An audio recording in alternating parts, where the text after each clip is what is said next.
However, I particularly enjoy those of you who have been watching for a few years. Your questions are just so advanced and they really get me thinking. If you'd like to ask a question on Wild Earth, you need to register on our website. Once you've done that, head to the Live Safari page and submit your questions below the live feed.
This program features live coverage of an African safari and may include animal kills and carcasses. Viewer discretion is advised.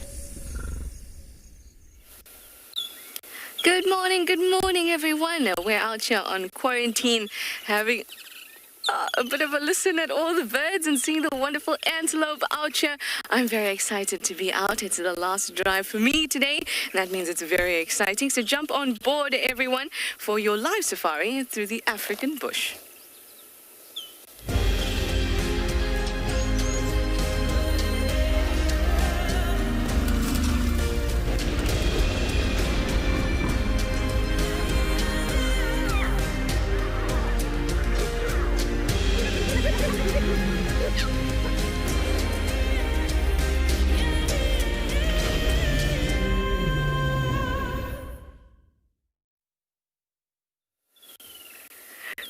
Good morning.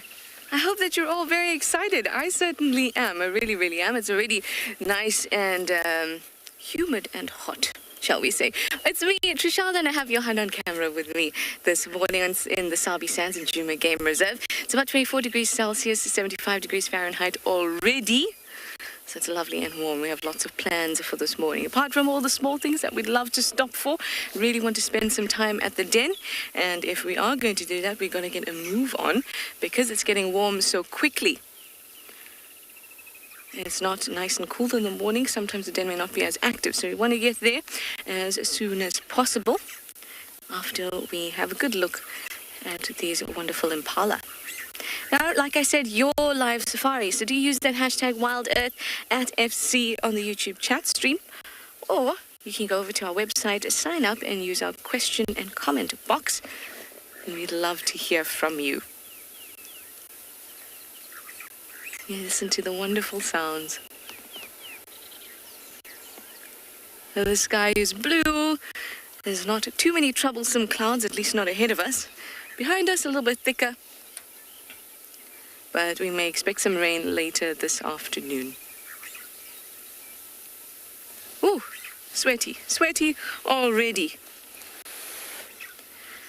So like I said, doesn't it feel like the year is just suddenly wrapping up very quickly?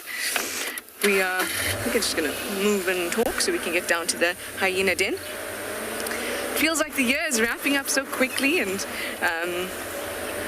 this morning I've said cheers and all the best to Tristan and Theo until next year, and I'm excited for this last day of drives. Who knows what we could find? Anyway, let me send you over to DEIRDRE at Swalu to say good morning, and I'm going to go to the den.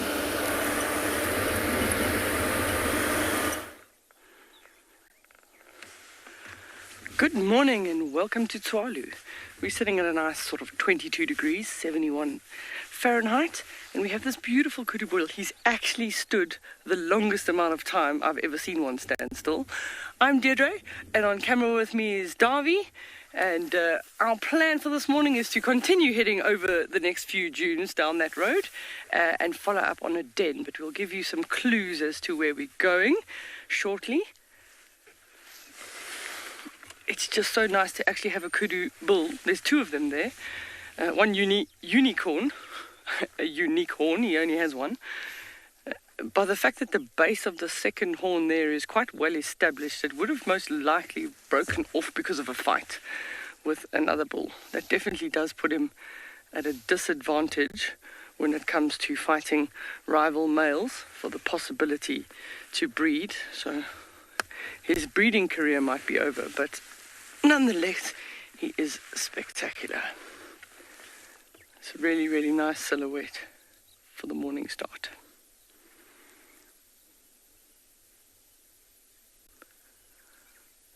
It's still very quiet at Tswalu. There's only a couple of birds calling. The sun hasn't come up over the horizon just yet. Laura, you're saying that is one very big kudu bull. We are very lucky in Tswalu in that we do tend to get very, very large ones. This one, relative to some of the others we've been seeing, is not as big as, but you just look at the size of that neck. As they get older and more mature, that neck just expands, and that just really helps them with those muscles holding up those horns. Those horns, it's no mean feat. Those horns are quite heavy. They're probably weighing a couple of kilograms each on either side, and remember that there's like a bone going on the inside of that keratin sheath, so they're actually relatively heavy. So having a nice strong neck like he has definitely does help them when they want to fight. I'm just amazed that they've actually stood for that long, Darby. It's quite unusual. And they're not that far away. He's probably only about 50 meters away, just on the top of the dune crest. He's got a really, really prime position to catch the first rays of the morning light in a couple of minutes. Just so, I think that they're one of the most majestic with that set of horns.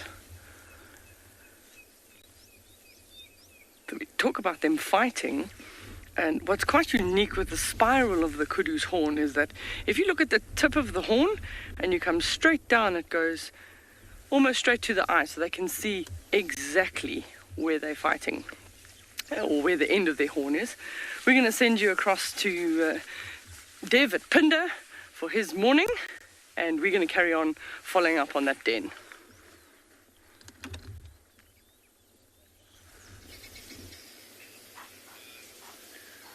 Welcome to this watering hole. We came back to have a look and see if there were any changes from last night, and we found this herd of buffalo here, They've been joined by some zebra, and there are a couple warthog around as well.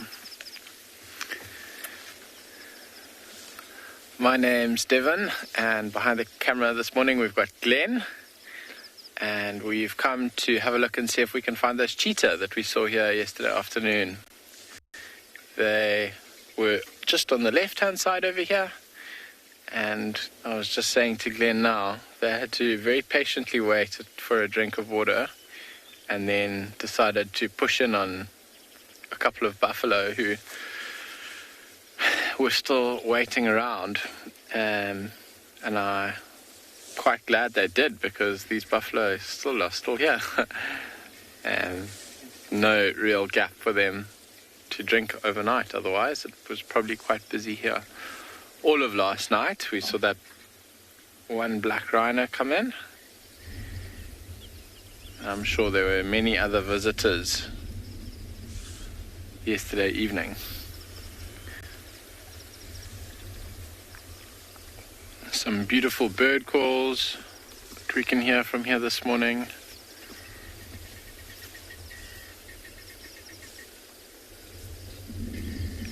And the overcast sky is giving us some relief. We were chatting about how nice it is to be out and about when it's a little bit cooler.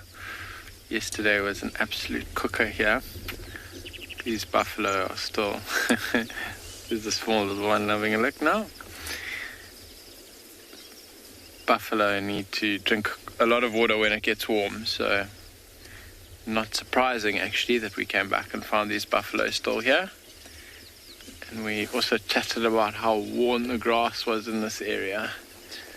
So again, not surprising that there are lots of animals around here.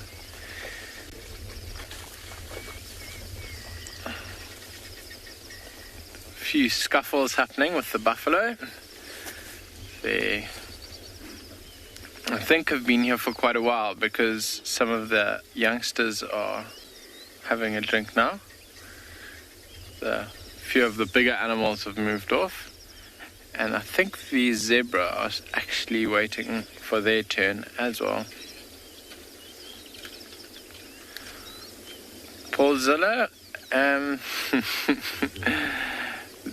zebras always wag their tails, so I'd like to think it's because they're always happy, but what it actually does is it helps keep the flies away. You'll often see they'll stand head to tail with another zebra, and the swishing tail then actually helps them keep the flies away from their mouth. If you look at the zebra on the right that's walking away a little bit at its back rump, there's a really quite a long straight scar on the right rump. Looks like that female might have had an encounter with a lion at some point in her life.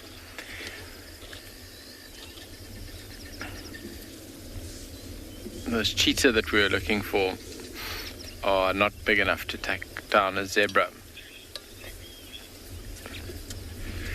We are going to move off from here and carry on looking for those cheetah. I heard some alarm calls off to the side now, so that's good news.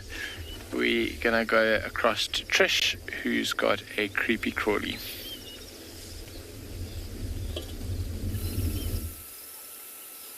Hearing alarm calls is always good news, especially at this time of the morning.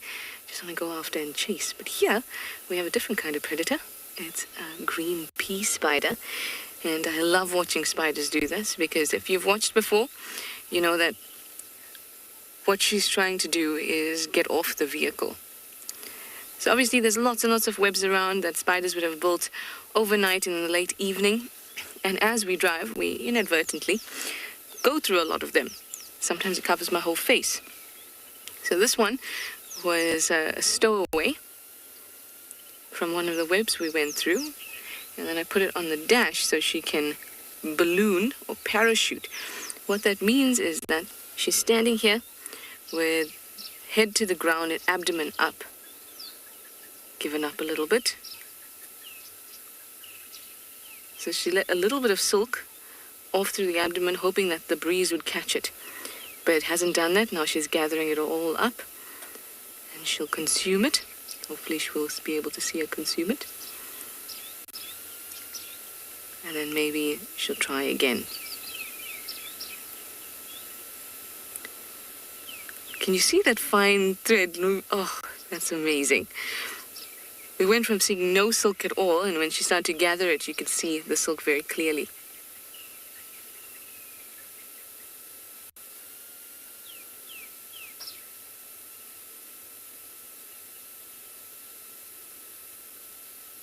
Look at the speed.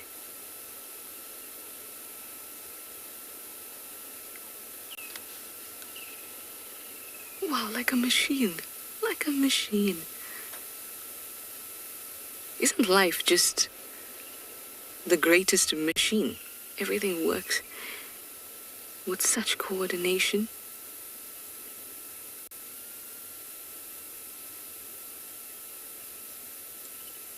Silk being so valuable, she won't want to waste it. Michelle, you say this is so cool? It certainly is. I love spiders.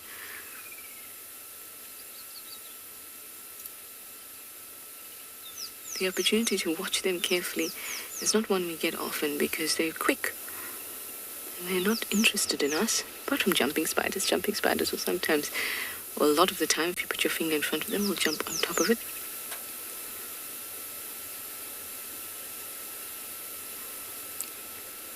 So what I'd expected to do is to consume the silk and not waste it.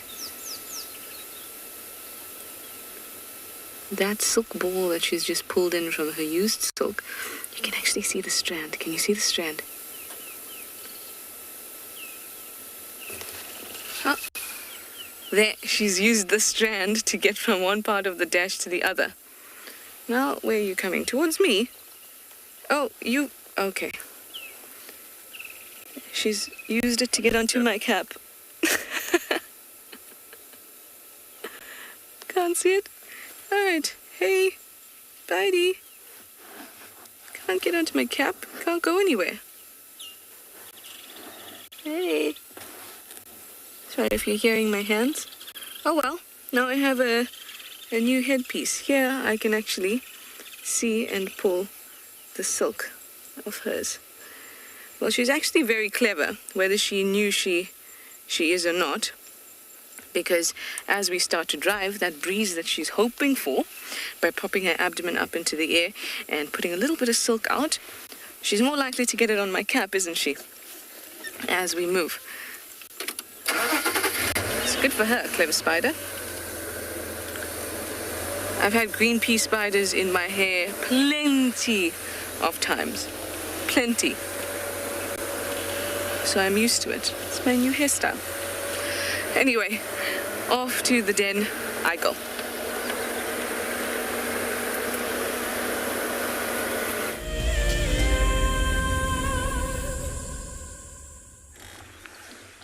How could we not stop at that? The sunrise is just coming up behind them. The birds are waking up. Just an amazing. Take a few minutes just to absorb that.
There's nothing like a beautiful sunrise to start your day.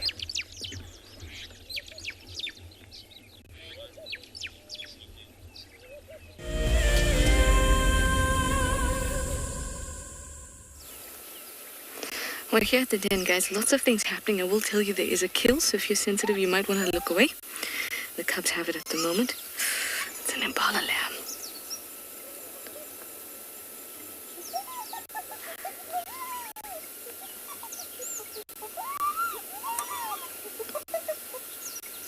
Oh, these sounds.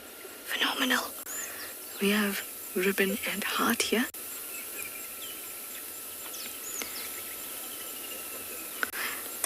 Ribbons comes in, Hearts comes out. Corky's little ones just only come out.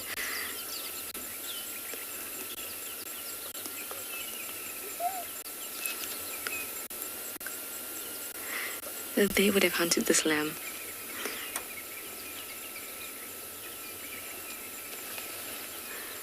Because it's quite fresh.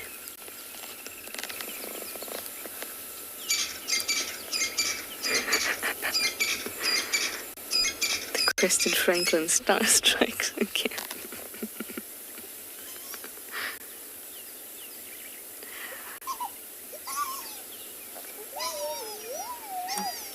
Generally, you may only find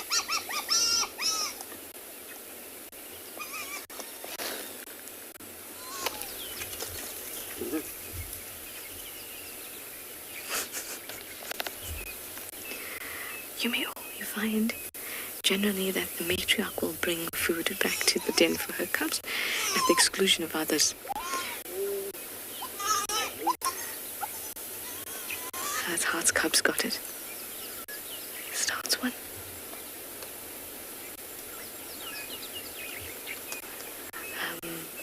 No, it's Ribbon's boy.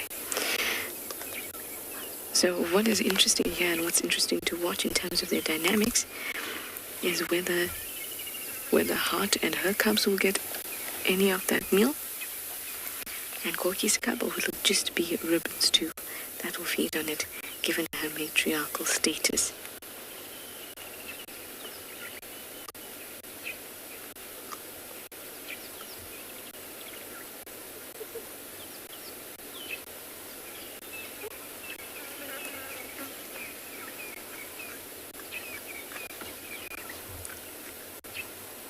As a peacock walking around with that kill. Wheelie gull, you say they're getting so big, aren't they? They're growing so strong.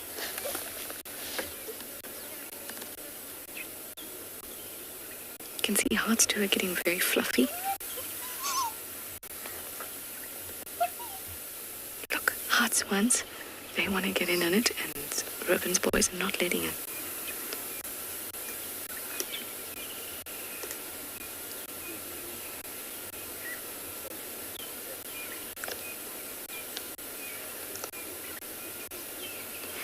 It'll be a good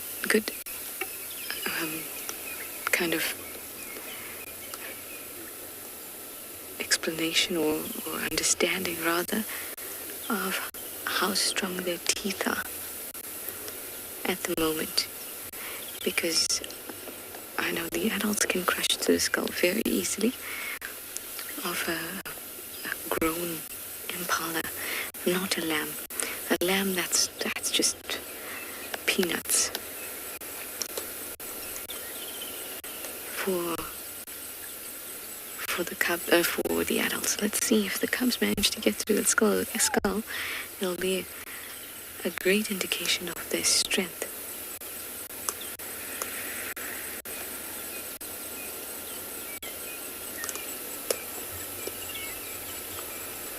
Remember I said to you, it takes a long time for them to develop the machinery needed to exert the type of bite force we know hyenas to have.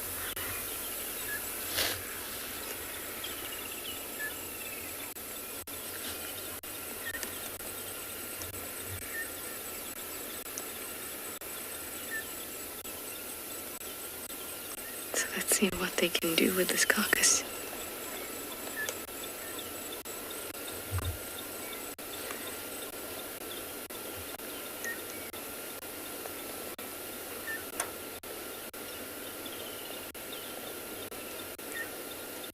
I would not expect June to show up when there are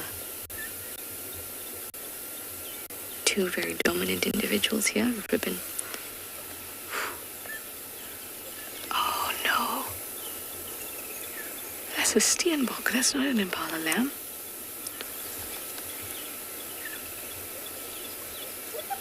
So that's not an easy hunt. And it's very impressive that they've managed to take it.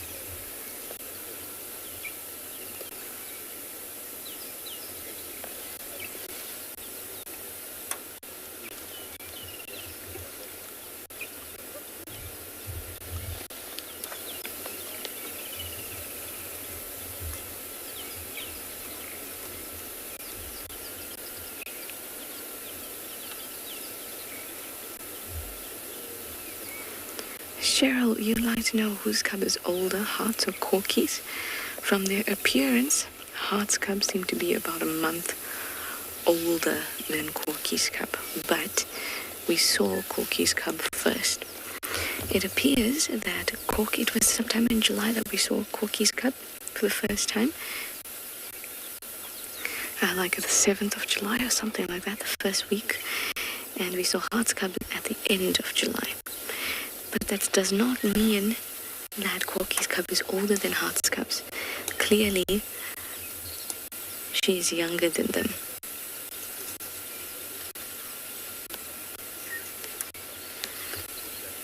But Heart may have actually we can be very sure that Heart has kept her cubs at another den when they were born and then brought them to the communal den, which is very common. But Corky seems to have given birth to her cub in this den. That's why we saw it so early on. Hyenas are known to bring their cubs to the clan or communal den if they're low-ranking individuals as early as 1 week. And you know that this little one is full of courage, she's got a lot of personality. And I feel like she's developed a lot quicker socially than the other cubs have, even though she's tiny. That being said, she doesn't look like a 5-month-old cub, Heart's cubs look like they're about 5 or 6 months. But she is a little bit smaller. But just like children, mammals have different rates at which they develop. And even though she may be smaller, Corky's cub, I think that socially she's doing exceptionally well. So we saw both of Heart's cubs and Corky's cub in the same month. But I'm sure Corky's cub is Heart's cubs are at least a month older than Corky's. At first, when they were first discovered, we're not used to a cub being seen at about a week old. Usually, they're seen at maybe about 4 weeks. 3 or 4 weeks. Okay, we're just going to have to move to let the other vehicle out. And that meant that there was the assumption that she was older than she was. But I think that she was just... Let's just have a view through here while we let the other vehicle out. We assumed she was older than she actually was. It's only when we saw Heart's cubs that we were able to tell that clearly she was younger than they were. By the time we see June's cub, we don't know how big it would be, because she's definitely trying very hard to kind of shelter her cub. In fact, I wouldn't be surprised if she's already moved her cub from here after being harassed by by heart. Okay, now we can get back into our normal position.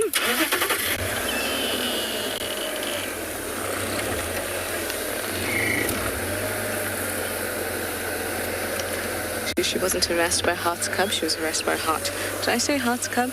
I meant Heart.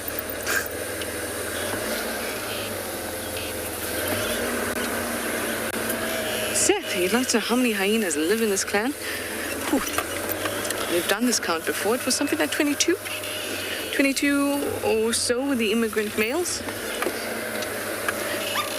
But in the clan, that's about the right number. In this den, there are 5 cubs, possibly 6, but I suspect that June has moved her cub.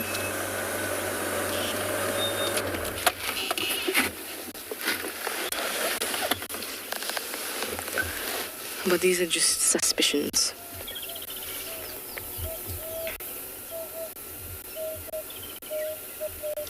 So I said that if they can get through the skull of an impala lamb, that would be a good indication of their strength at the moment. It would be even a greater indication now that I know that it's a steenbokkie, not an impala lamb. If they can get through the skull of the steenbok, that would be impressive.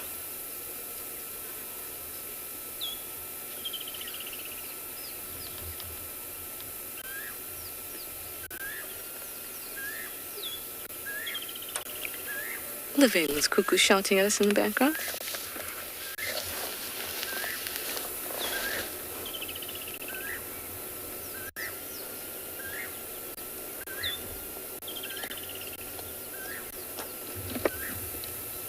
Michael, you say mornings like these are so rewarding, and you would enjoy a morning like this, especially to see them with a kill, and it doesn't look scavenged. And so often when we see them with a kill, there's this automatic assumption that, oh, who have they stole it from today? Whose morning have they ruined? But the freshness, so much intact of the steenbok, especially as soon as we got you, that I'm quite sure that they made this kill. It's very, very rewarding, like you said, to spend time with them and see these interactions, and also know that we can we can show everybody that, you know, they hunt. What went on there?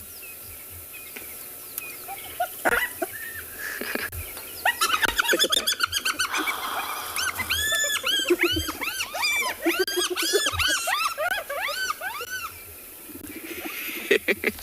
Do you know what just happened there? Hearts one stole that kill. Ribbon's 2 boys went crazy. Ribbon came running too. This is what it's about. These type of interactions. Now Hearts one pulled it straight into the den. That means that none of the adults can come in.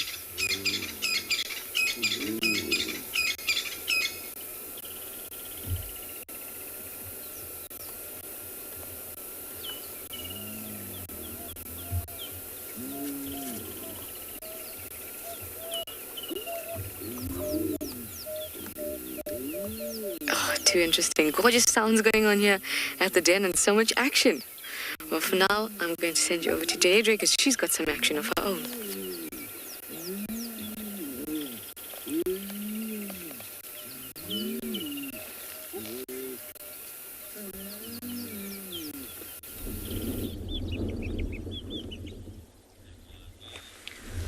So we're at the den.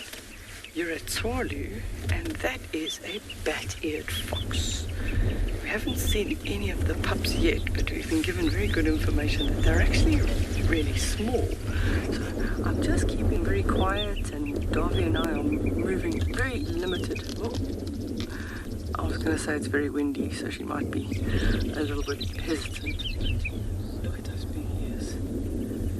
So we know she's got at least 2 hidden somewhere in a hole here, but we don't see any of the pups at this stage.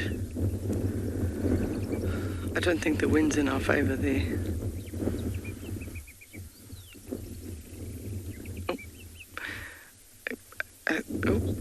she keeps running, so just tell me if you need me to back up, Darby. Okay, let me give it a try.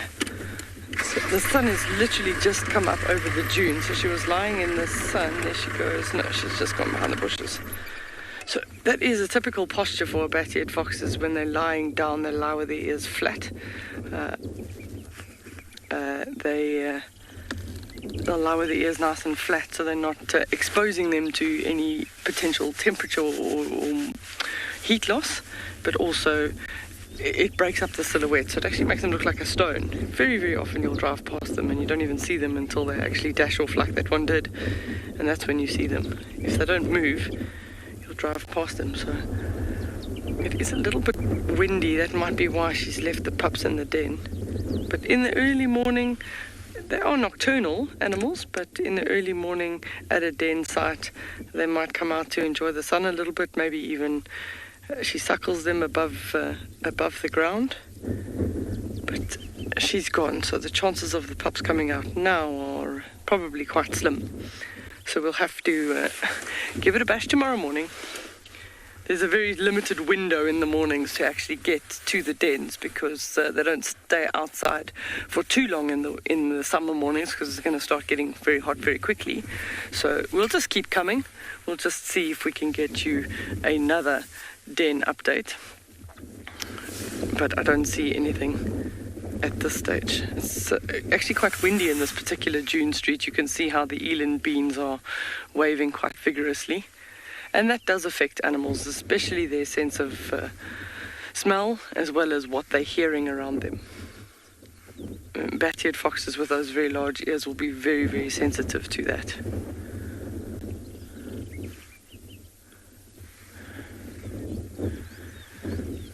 I'm going to send you back to Trish, that has a den that's a little bit more active than mine. We're going to move on.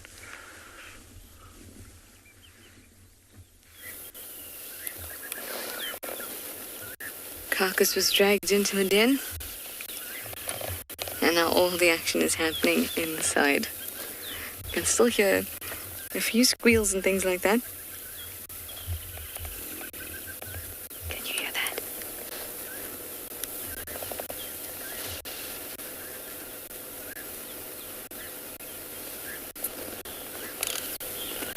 So we're just going to wait patiently and see what happens. And it was amazing to see.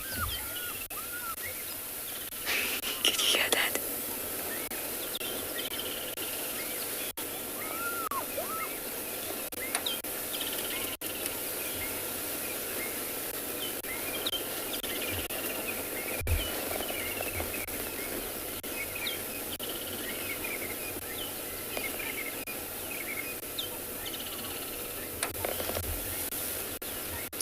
Saw a proper assertion of dominance there, and an example of who's entitled to what. As soon as Ruben's boys saw Hartshorn just grab that thing, it was crazy.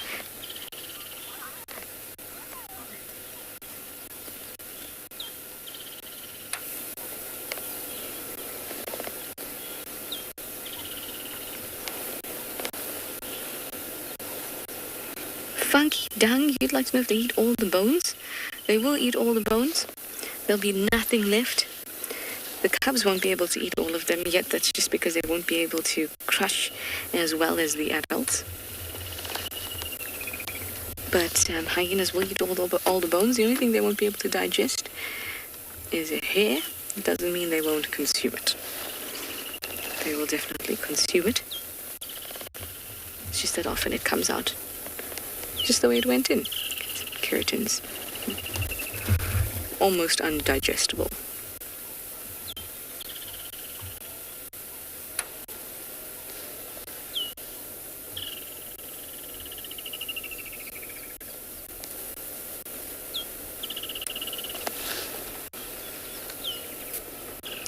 Everyone's looking very well fed, I must say.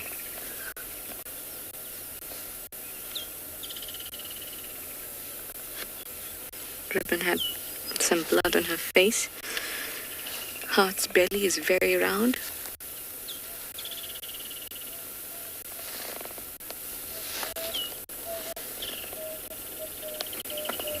Can't wait to have a cub emerge.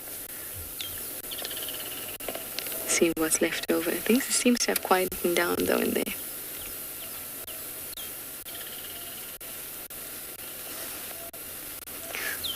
Sigh.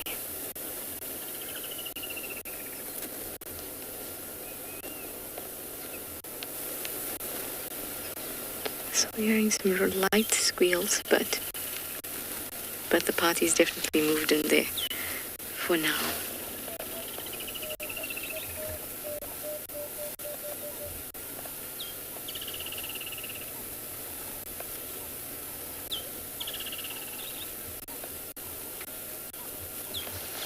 Becky, you'd like to know if I know whatever became of Plonk?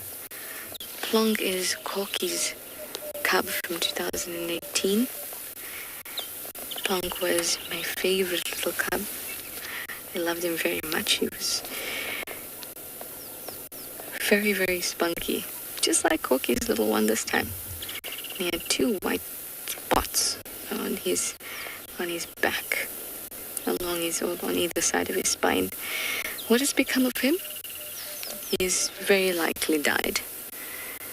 We didn't see him often. The last sighting we had of Plonk was maybe a year ago in Chitwa.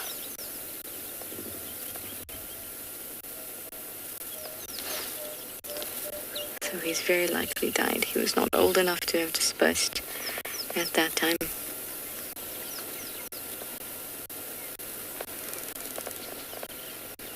Of course, we can always have a hope, right? Out here in the bush, often we say disappeared. And then we'll say Karula's disappeared, Chungila's disappeared, Plonk's disappeared, because we don't get to see their bodies. We don't get to know for sure what's happened. But we know that that means that they have died. Because otherwise we would see them or somebody would see them.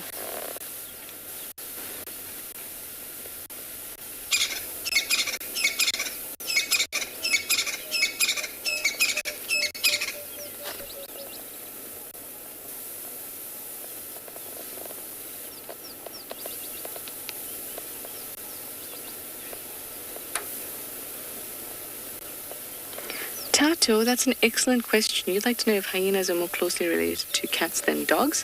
Yes, they are. Hyenas are what we call feliforms.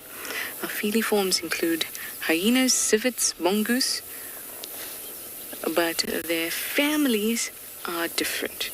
So, a caniform includes dogs, wolves, all those things, the canids, and feliforms include cat-like creatures and cats. So even though they are in the group of feliform or feliformia, doesn't mean they are cats. It just means that they're more closely related to cats than to dogs, because cats are in the family Felidae, and hyenas are in the family Hyenidae. But yes, they are more closely related to cats than to dogs. But let us not make the mistake that they are cats, because that is untrue. They're most closely related to civets.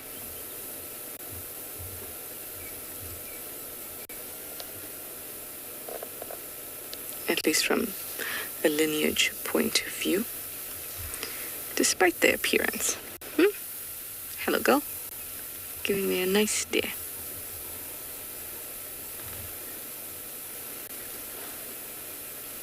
You proud of yourself? One of your cubbies got the kill? Oh, yes.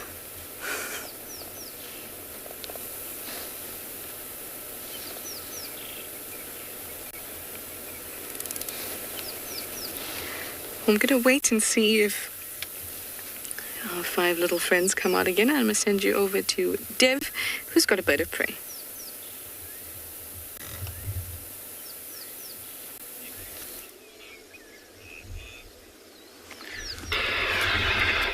Welcome back to And Beyond Phinda. We are still in the area looking for these 2 cheetah, And in this tree up ahead, in this fever tree, we found an eagle that was perched. So from where we are sitting now, we can see a very distinctive long tail, which drops down quite dark. The head's actually quite light, but for the most part, this bird's overall brown. And from, I suppose, for you, a little bit harder to make a judge on size, but for us, we can see the size quite clearly here. And I think this is a Wahlberg's eagle. It's quite small. There's a few eagles that are quite similar in this area in terms of color and shape. So we also get tawny eagles, which come in a variety of different colors. Or should I say a variety of different browns, which makes things quite complicated. And then all the juveniles of other big eagles also complicate things a little bit. But the Wahlbergs have got a distinctively long barred tail, and they come in often a light color morph, so quite pale on the head, pale on the chest, or a normal kind of more generic brown. I think this one is sitting with its back facing us now, but I have a feeling the front side of it is a little bit lighter than darker. And then if we pan across to the left, to this other fever tree, we can see a nest up in just below the canopy of the tree. And if you look at that nest a little bit closer, you can see very large twigs have been used to build the nest, but it's not actually such a big nest. So I think that's the nest of this eagle that's sitting across the way here. They are migratory birds, so they spend summers down in South Africa here, and they move within Africa, and will often go and head up, kind of going north of the equator to spend our winter months up that side.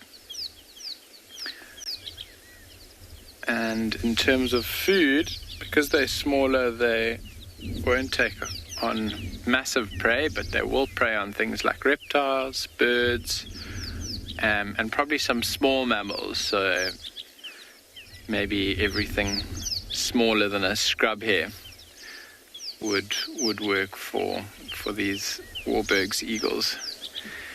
They really are quite magnificent birds, though. We see them slope soaring and riding on thermals around here quite a lot. Obviously at the moment now, with the over clouds, we've got overcast, that's the word I'm looking for. The overcastness of the morning. There aren't too many thermals, but as the sun comes out and starts heating up the surface of the earth, it'll heat it up quite unevenly on a very micro level. And you get these pockets of rising warm air that the eagles will ride, and many other birds as well, actually. But when we see, I think vultures are most well known for it, those spiraling birds rising, that's all riding on thermals.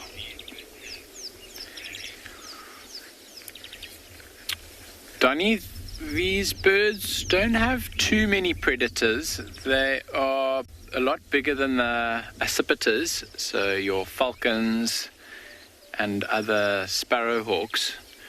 So they're not really a threat of being hunted by birds that hunt other birds.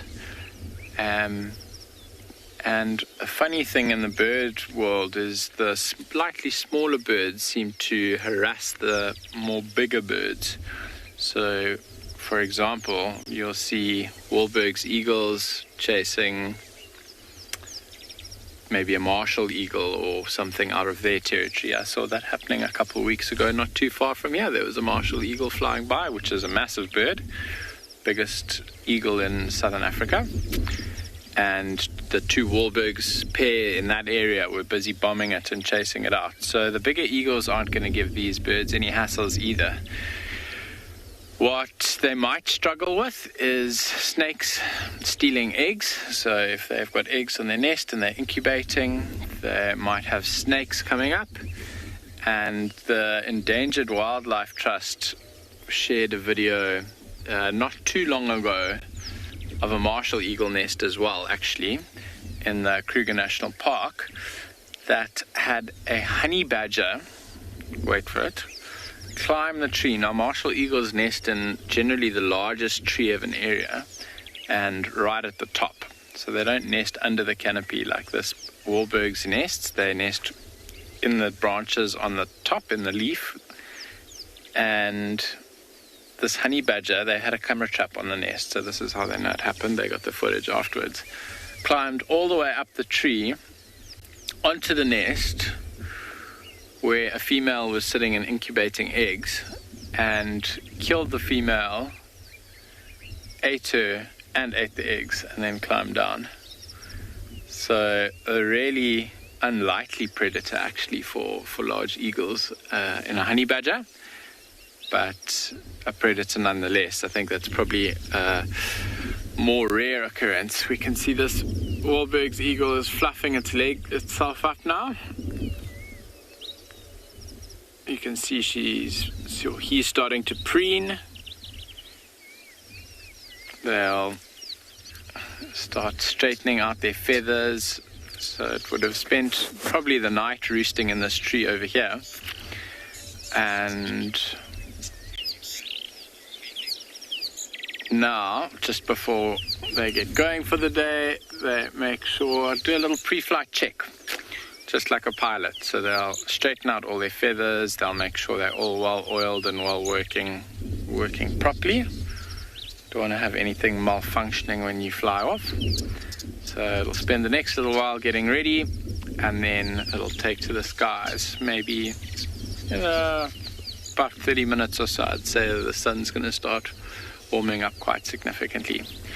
We're going to carry on looking for this cheetah though, and we will see you a little bit later.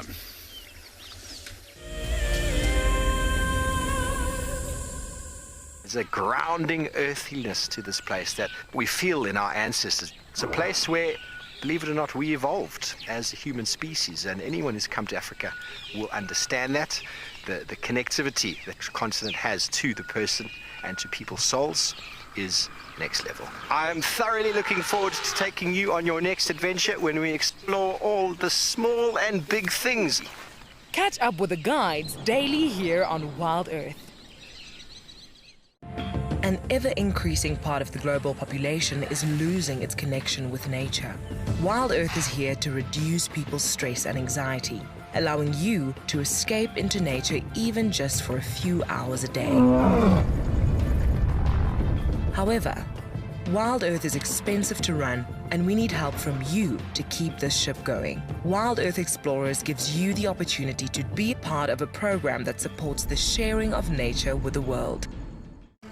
My name is James Hendry, and I work here at Djuma Private Game Reserve in the Sabi Sands on the western fringes of the Greater Kruger National Park. My favorite part of getting questions from viewers is that we get to have long and varied discussions about all sorts of different aspects of nature. Because our audience comes from all over the world, it's very special to have different perspectives from everywhere. If you want to submit a question on Wild Earth, you need to register on our website. Once registered, go to the Live Safari page and submit your question beneath the live feed. Have you been watching Wild Earth and dreamt of being right there on safari with one of the guides? Well, now you can. Wild Earth is offering you a chance to buy a ticket to dream. You or a friend can hop on board a live Wild Earth show and join our guide on safari. The ticket is redeemable at any of our locations, anytime in the future. Only a limited number of tickets are available, so don't wait. Get your ticket now and start dreaming. Terms and conditions apply.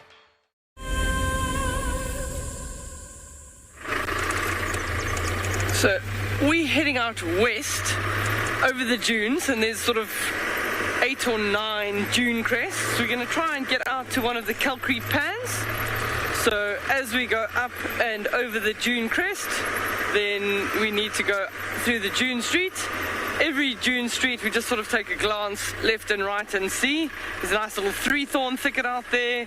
These nice beautiful open plains with all the devil's thorns. And as we go between the silver raisins, the camel thorns, we are looking for eland, gemsbok, steenbok. We'd love another bat-eared fox, but if we have got one today, so we can't be too greedy. But the scenery out this side is just spectacular. So it's quite a couple of kilometers of dunes. We just sort of go up and over, up and over. Nice grey camel thorn over there, that nice big tree there.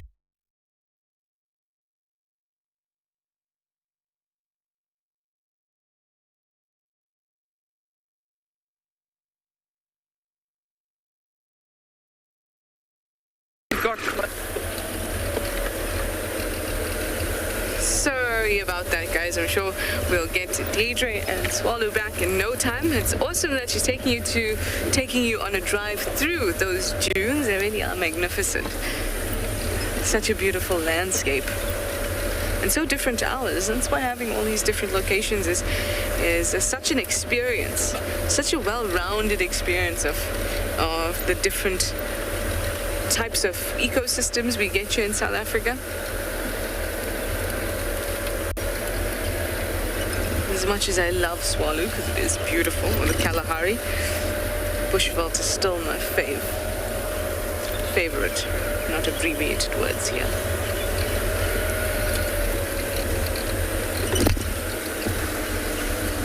So, obviously we're not at the den, because both Hart and Ribbon have walked off. So we're now on the lookout for some tracks. Something to give us a bit of direction and where to go.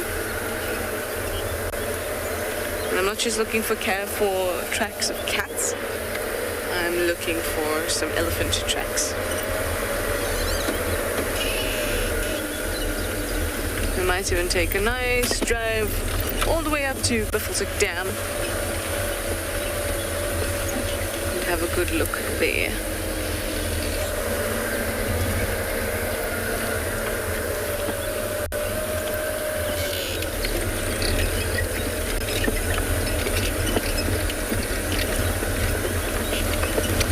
Kendra, you'd like to know if there's a larger wild dog population than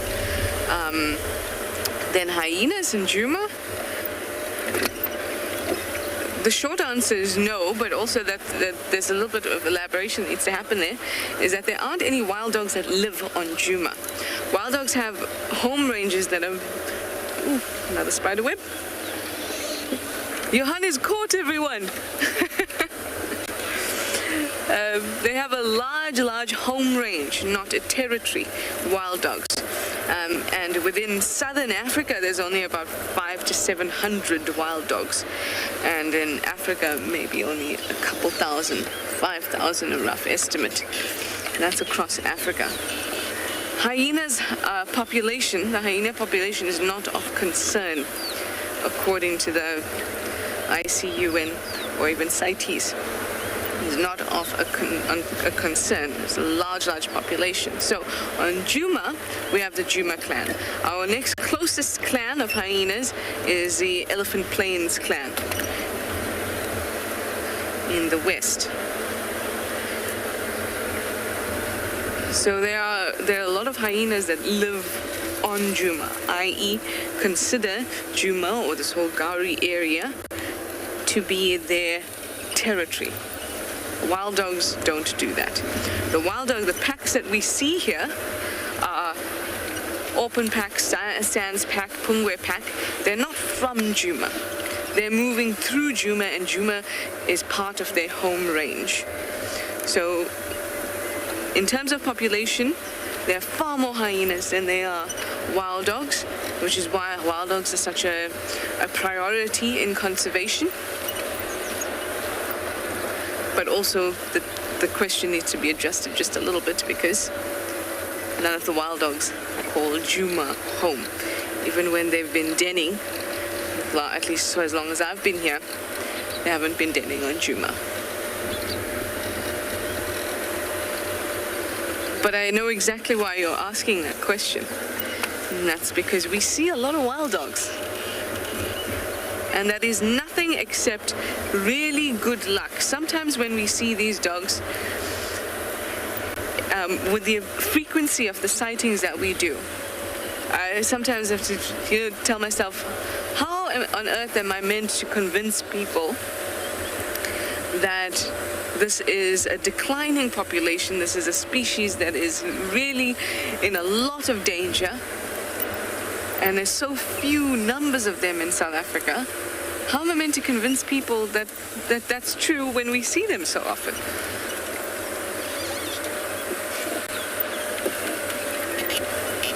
But we are lucky in our position that the home ranges of multiple packs include Djuma.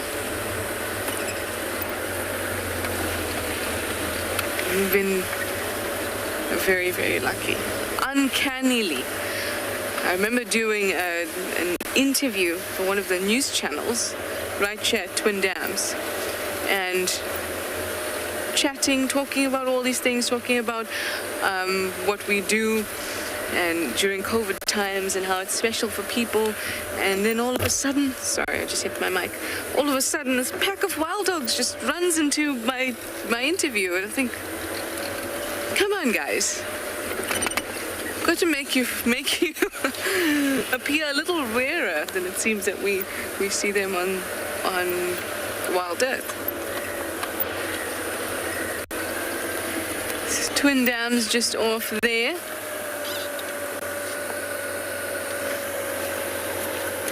But not much is happening at this waterhole. So we're going to take a dip into the Mulwati, and I'm going to send you to a different waterhole where hopefully there's some things happening.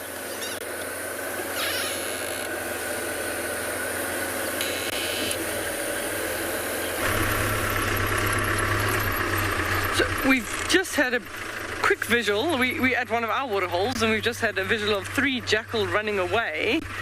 They've just been drinking water, but they seem to have been very skittish. Also, still a little bit windy, but what we have got here, I'll turn now and show you, because it seems like they've gone off into the thicket. So stick with us. We've got... You got them? Okay, great. There. So 3 of them right in front of us. I'll just stop exactly there. Oh, no. And... there they go. That most likely will be, well, they are members of the same pack, but possibly a pair and then a previous youngster that would have been together like that. So they are typical family animals, and the previous youngsters often help raise the new pups, as we've said. So we've got something interesting here at the waterhole, so we're going to just drive there quickly. Let me just go forward. We don't need to create a new road. Just bear with me, because I've got to do a sort of a hairpin bend here. So those jackal were drinking water, but their bellies were actually quite full, but possibly not from this carcass. We're going to show you a giraffe that died of natural causes, most likely just old age with this particular chap. So I'm going to put Darby quite close so we get an awesome opportunity to chat. I'm just going to keep the shadow off. An awesome opportunity to chat about the teeth. I know we had a question the other day. One of the viewers asked about giraffe teeth, so you can have a good view of those molars and incisors. I'm just going to come a little bit closer here. So this was a bull. Look at that relative to me. That is an enormous head. And then all the way down along the neck. So we're talking about the teeth.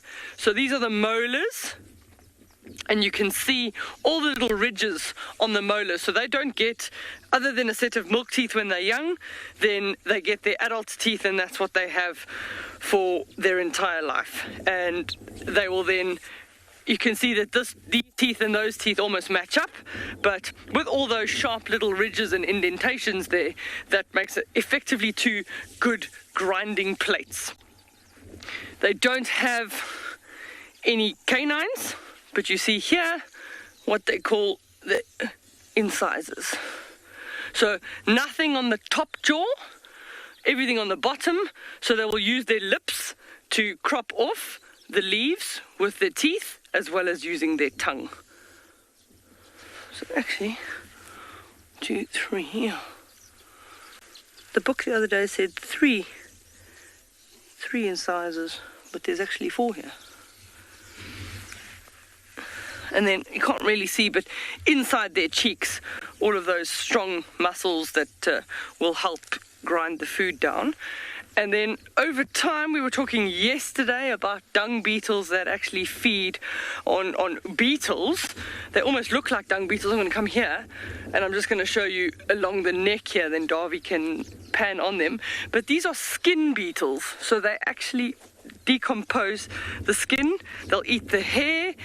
If it's rained and the skin gets a little bit soft, it's a little bit easier for them to eat. So things don't decompose quickly here. The vultures didn't find this, and if the vultures come when it's 2, 3, 4 days late, the skin is already like a hard leather. So even vultures with their strong beak will actually battle to consume the skin. Just go around here. There's all sorts of little beetles here that are actually consuming either the hair or the skin.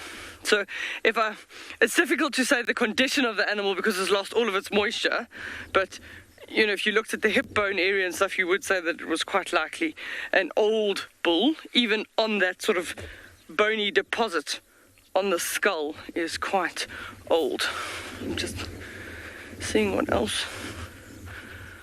So I don't know if you can see this one, Darby. You can actually see the hooves, even the keratin gets eaten by beetles, certain types of beetles. So all the other hooves have been eaten off already, and these are the only 2 that are left.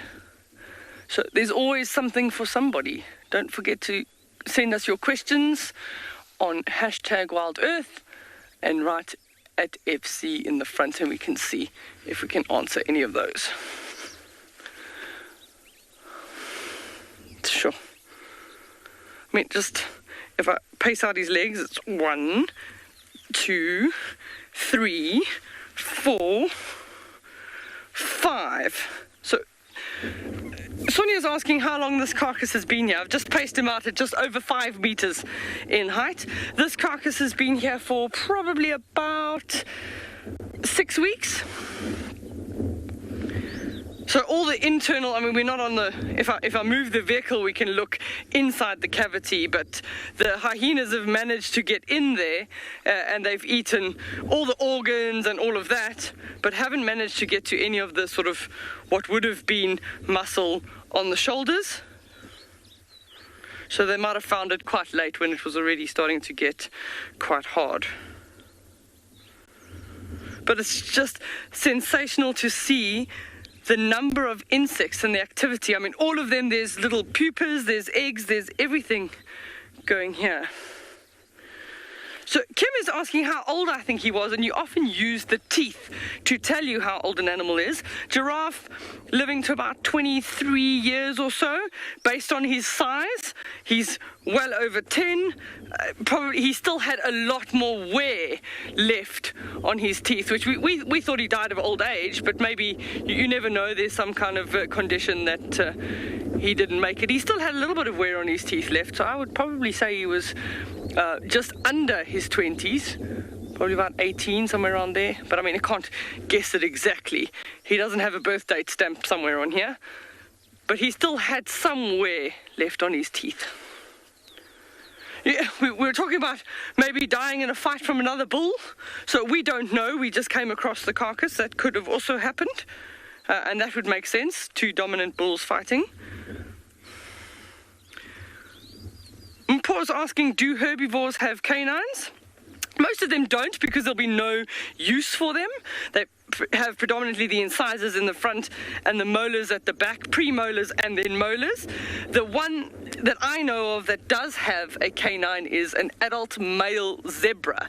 They actually have one on the bottom jaw, sort of just behind the incisors, then it's the canine, sort of this area on the bottom jaw of the zebra, and it's known as a tusher, and it's actually quite a sharp tooth that the males will use when they're fighting. So that's the one animal that I do know that does have the herbivore that has a canine, and that's the male zebras. It's a rudimentary little tiny tooth in the female, so it has the use for the males when they're fighting.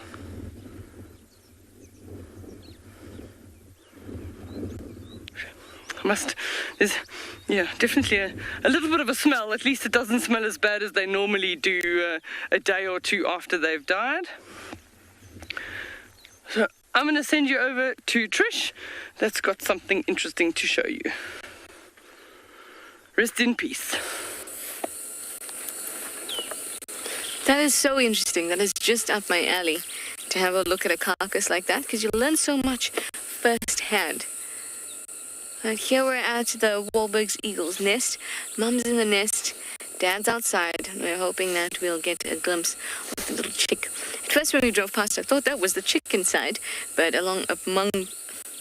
after close inspection, it is Mum. Have a look at the eyes and the size. No ways did that chick grow so much in the last week. Not even week. A couple days.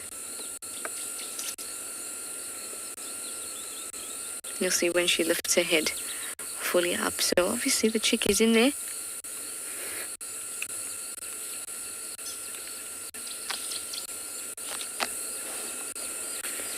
Just hoping we get a bit of a glimpse. But considering that Mum is in the nest, it's likely that the chick is warm right underneath her. They were also calling earlier. Always amazing for me when you watch birds as they call, not just hear them.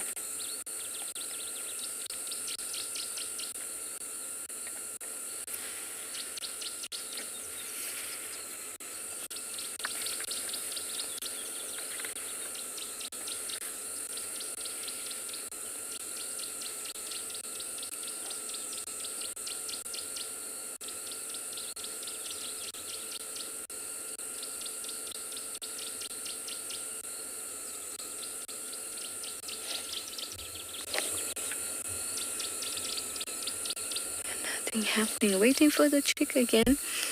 There you can see, that's the Mum crest, well developed. The chick had a much smaller head, still quite downy, and quite a stout beak.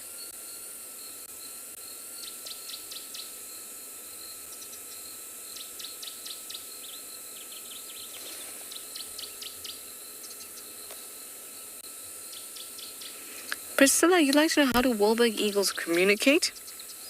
Well, Wahlberg's eagles, like any bird, in fact any animal, has a whole array of communication. It's not just vocal. Obviously, they'll communicate with their calls, which I was hoping that you'd be able to hear. They were doing it a little bit earlier.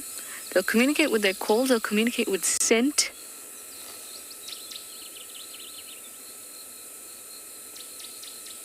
And a multitude of hormones that they will release at different times of the year. And I say different times of the year because they don't need to communicate like us. They don't need to talk to each other because they want to have a conversation. They just need to communicate essential things. Communicate that I'm ready to mate, or I'm going to lay the eggs, or I'm hungry. For example, begging, that kind of thing. That's the type of communication they'll be involved in. And that goes for all birds. There's also visual communication, which is an important one with birds. Displays.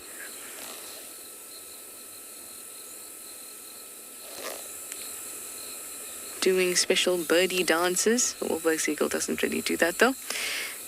And also your coloration. Showing different colors. Now with birds of prey, there's less of a difference in the plumage. Are you looking at your chick? Can you get it to pop its head out?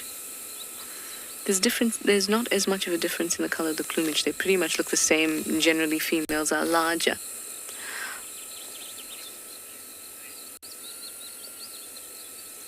Painted dog nut? Well, good morning to you. How long will it take the chick to fledge? you ask? It's about 70 to 75 days.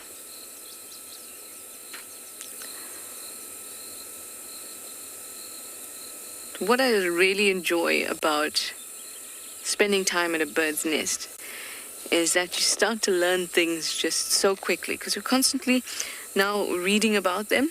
So it's like, okay, I'll go home and I'll read a little bit more about the warbird eagle. I have the Robert's Bird app that I read a lot on as well. It's very, very, very helpful.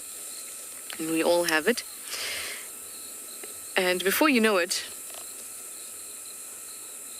you know all these things about them. The size, the wingspan, fledging period,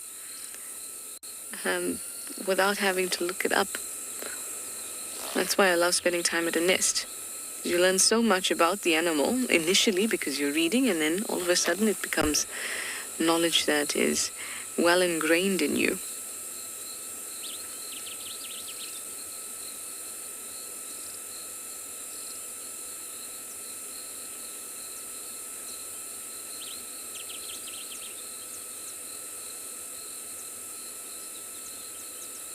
Doesn't look like we're going to see Chicky today, though. At least not this morning.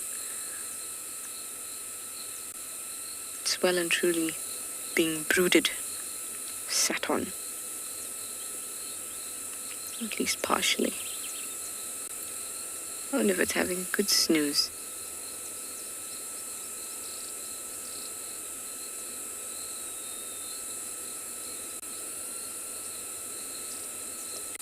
Staring right at us. Can you imagine when she stares right at us like that? How clear we must be to her. There's the call. You were asking about the call or how they communicate, but that was a good one.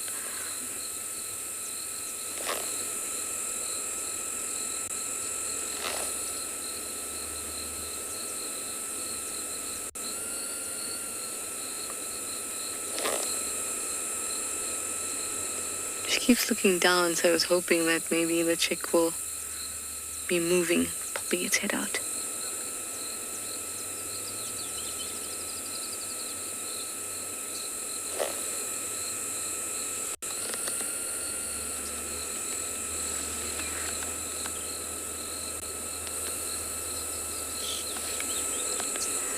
The red-billed oxpecker nearby.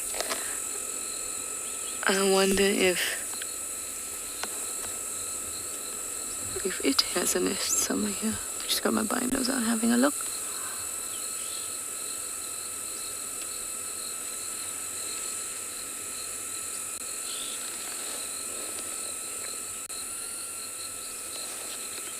Dizzy, you say definitely the eyes of a predator? Absolutely. Eagle eyes at that. She'll be able to focus on things that are close to her as well as far away. As if she's got a macro lens embedded into her eye as well as just a normal lens. So she'll be able to have the same amount of focus for something very close and very far.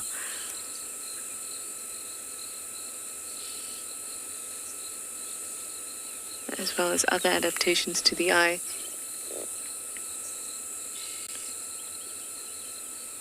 So the reason that she can do that, have a sharp view, whether it's close or far, an object, is because she's got two fovea in each eye. Fovea is a concentration of cells in the retina where your image is sharpest. So we and other mammals have one fovea. So she has two fovea, which means that the crispness of her vision, the clarity of it, there's two very clear points, and one of those points is very close, and one is very far. So she can see well, crystal clear well, at two distances. Apart from that, she's got a pectin in her eye. A pectin is a collection of blood vessels, so that the blood vessels are not shadowing on the retina as they would for us. You know, sometimes if you can see the shadow of your blood vessels. If you stare for a long time, you can see floaters and things like that. You actually be able to see the shadow of your blood vessels too. A good way to do it yourself is if you stare at the computer screen or a lot of light, and you make your hand, or you make a little hole with your fist. You make a fist and then make a little hole, and you look through it like you were a pirate. And then you shake it about, so there's only light coming from that little part, and then you shake it about. If you do that, what it does is, because the light's coming from all different directions, it casts a shadow on your retina from the blood vessels in your eye, and that will obscure your vision. You'll be able to see it, the blood vessels. Oh, good. Black-collared barbet calling. And that's because our blood vessels are spread throughout our eye. But for her and other birds, they have a pectin, which is a collection of blood vessels that are not along their retina, so they don't cast shadows.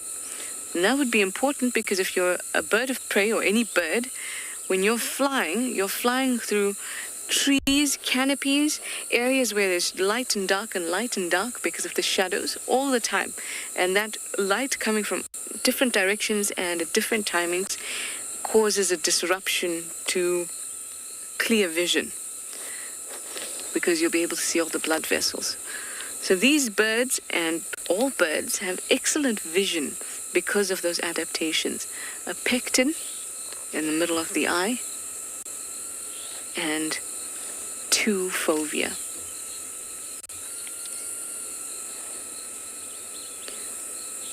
And that little lecture about her eyes has put her to sleep. So we're going to keep on moving through the Mawati and see what other little gifts we can find.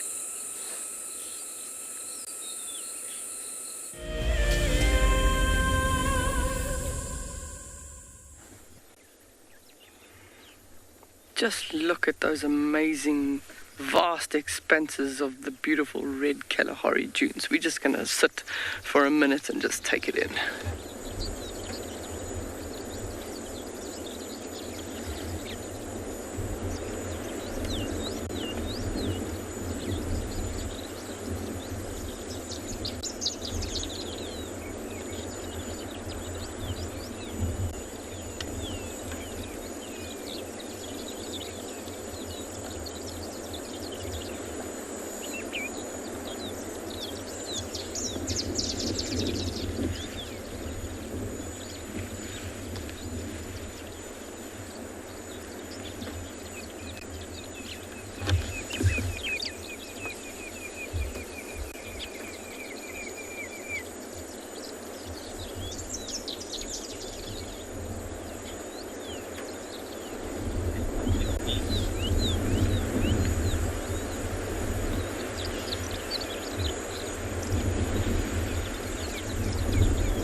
Just such vastness in the Kalahari. Look at that wide range.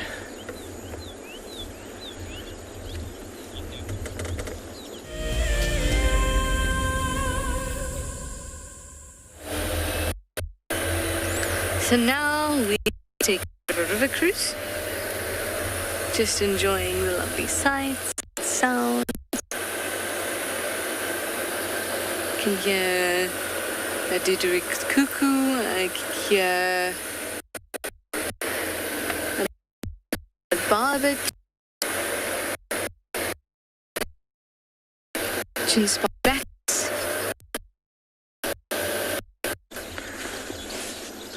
Okay, what do we...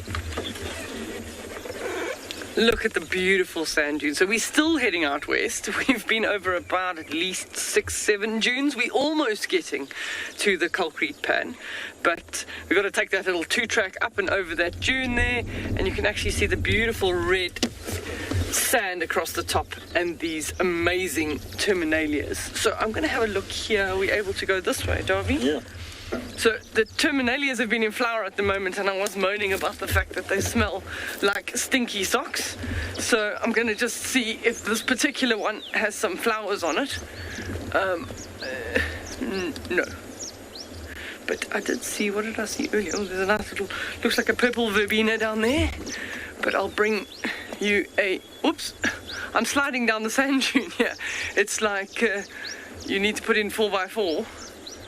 I wanted to try and find the silver tips of the terminalia. So this is a silver cluster leaf, and its scientific name is Terminalia sericea. So terminal meaning on the end of, and sericea meaning like a silky grey. Generally the edges or the terminals of the leaves are silky grey, but I'm not seeing anything that I can show you, and there's no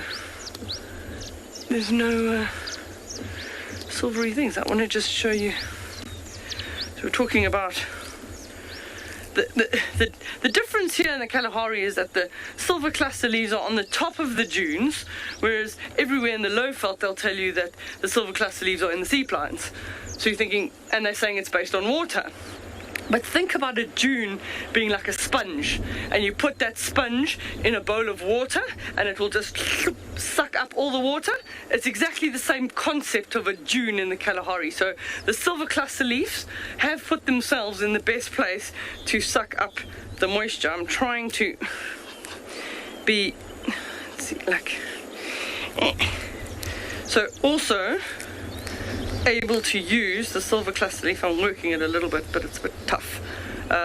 You get nice little strips of bark, and I didn't really get a very big piece. I didn't want to destroy too much of the plant, but this little fiber, sort of the outer layer of bark, is often what the people would use to strip into long little strips, and then just that piece, and then they would take them and they twist them. So I'm not very good at this twisting story, but if you just twist and twist and twist, that actually can give you the strength almost like a nice bit of twine and mini rope. So we're talking about tying your broom handle on your broom of the dune bush the other day, and something like this fiber, you can see quite strong, oh, it's still wet, will be relatively strong.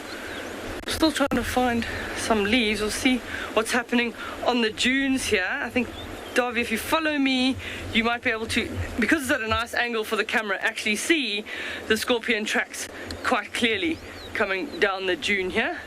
So this little set of tracks here, if you follow my fingers. Yep. He stopped here a little bit, probably trying to find some food, and then he was coming up the dune, if I can see from there. And there's loads and loads of activity. There was ooh. Wow. I don't know if you can see this one right by my foot, but it's a K shape. So there's a K and a K. That's generally an owl.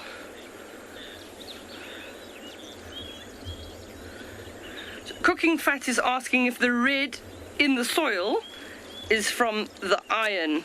That's absolutely correct. It's the sort of the oxidation of the iron. We did this experiment, but I'll just make a nice scene for dog. It's so nice to just feel that, you know, when you just go to the beach and you just do this, sometimes even with your toes. Sometimes I take my shoes off and I wiggle them through the sand, just to get that nice feeling of like you're on the beach. Except in the Kalahari you've got to be careful, because there's single-horned adders that live under the ground, and scorpions and all sorts of insects and critters that you do have to be really careful of. But that is just such a nice feeling, don't you? Can you just imagine doing that right now? That soft sand running through your fingers. Oh, I'm going to have lots of things here. Oh. Darby, can you see here? There's some ants coming in and out. They're cleaning their den. Runaway Pancakes comments is that the Kalahari looks so green. We are incredibly grateful for the amount of rain that we've actually received. We're close on already half of the annual rainfall for the year. So it's gone green relatively early this year comparative to previous years. So, and absolutely lucky for us that it's going to be so green so early. And it's a good food source. I'm going to come here I don't know, can you come this way a little bit? I know there's a box, there's all sorts of things on the vehicle that are in the way, but we were talking about the owl track there, and it's so clear here, but I don't know if you can actually see. There's a K shape, and I can actually see the individual bulbs on the toes of the owl. And you sort of see it. Sort of see it, okay. So it landed here. You can see that it sort of shifted around. So most likely a spotted eagle owl. We get spotted eagle owl, barn owl, but based on the size, I would say a spotted eagle owl, and it would have landed here. They hunt a lot on the ground. So they sit on the ground and then they listen for the movement of rodents. With owls, they've got something quite unique in adaptation in that their ear holes are asymmetrical, so one sits slightly higher than the other. They're covered in feathers, so you don't see them. A common misconception is that those ear tufts on the top are actually their ears, but that's just feathers to break up the outline of the owl when it's sitting in a tree. So they actually just have holes on the side of their head, but they are asymmetrical, and that allows them to pick up sound from two different directions and almost pinpoint exactly where the food is. So that's what this owl would have done last night. Would have landed here, just sat to listen, and then orientate itself as to where the rodent or something was. They also, surprisingly enough, eat a lot of insects. You wouldn't expect owls to eat insects, but food is food. We're not going to be too fussy. And it moved to here and then stopped there. So probably from here flew, because there's no further tracks from there. And then also walked out to here. So probably landed here, fed on something here, walked. I can see him walking from here to there, and then there's no longer any tracks, so it would have flown off from there. Let's see what else. The sand dunes are just like a wonder of things happening. I'm just trying to see if I can find any more tracks. There's the classic 2-track of the millipede. And while we carry on searching west, I'm going to send you back over to Trish.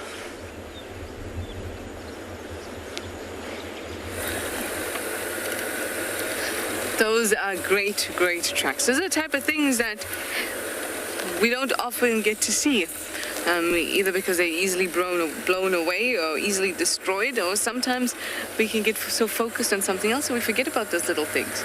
It's really, really great that she's showing those to you. I really want to see chameleon's tracks, but I need to find one crossing the road first, see it firsthand.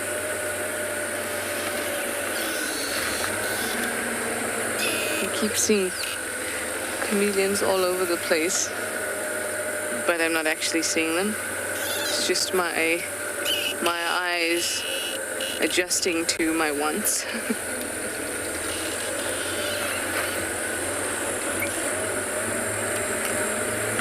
Spotting a daytime chameleon is very difficult, but also makes you feel quite triumphant when you have. So we're on Vulture's Nest Road at the moment, slowly making our way north towards Buffelshoek Dam.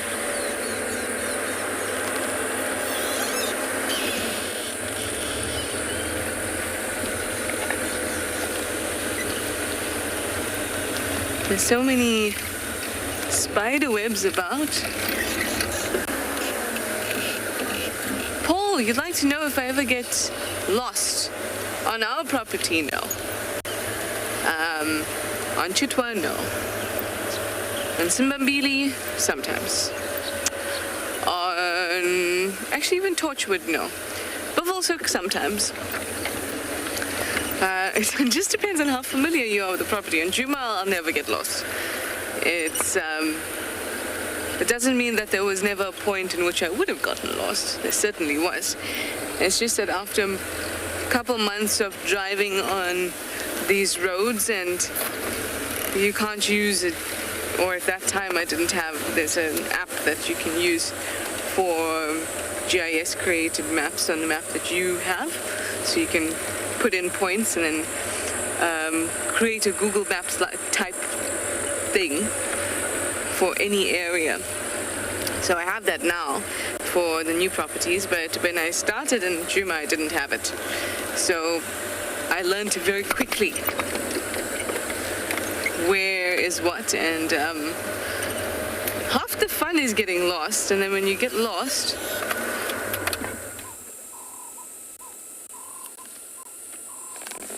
those are slender mongoose. We're never gonna catch it. I wonder if you saw it. It was missing part of its tail. Oh. Off it goes. The best way to learn roads is to, one, just drive them, get lost, and find your way back, and use a real map. I feel like people don't use real maps very much anymore. But using a proper map, you know, a proper, like this bit of map, is very, very helpful. And also a good skill to still have. Anyway, Deirdre was showing you the owl tracks, but now she's found it. Let's go and see.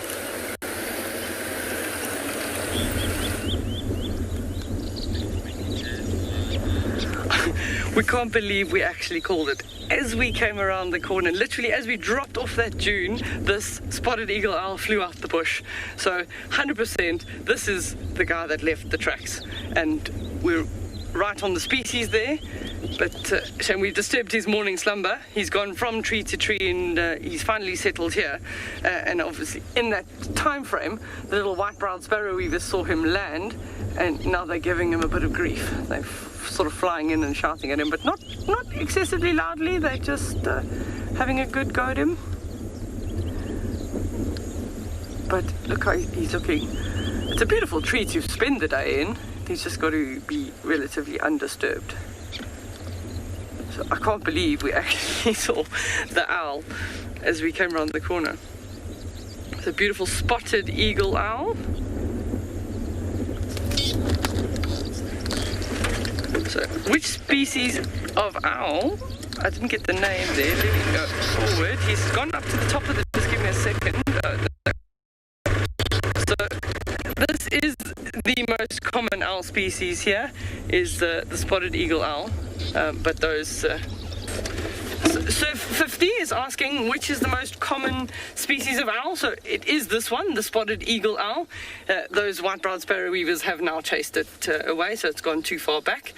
So we're going to move on, but we also get a white-faced owl and a pearl-spotted owlet, and we do get the barn owl as well. But for us, the one that we see the most commonly would be the spotted eagle owl. And in a lot of areas, in a lot of game reserves across South Africa, the spotted eagle owl is the more common of the two.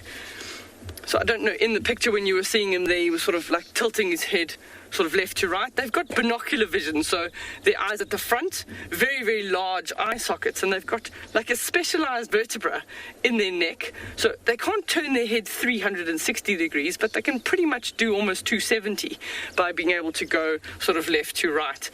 And that movement of the head like that, with that asymmetrical positioning of the ears, will help them pick up sound from different directions, and also then bring in a sort of a better focus with their eyes.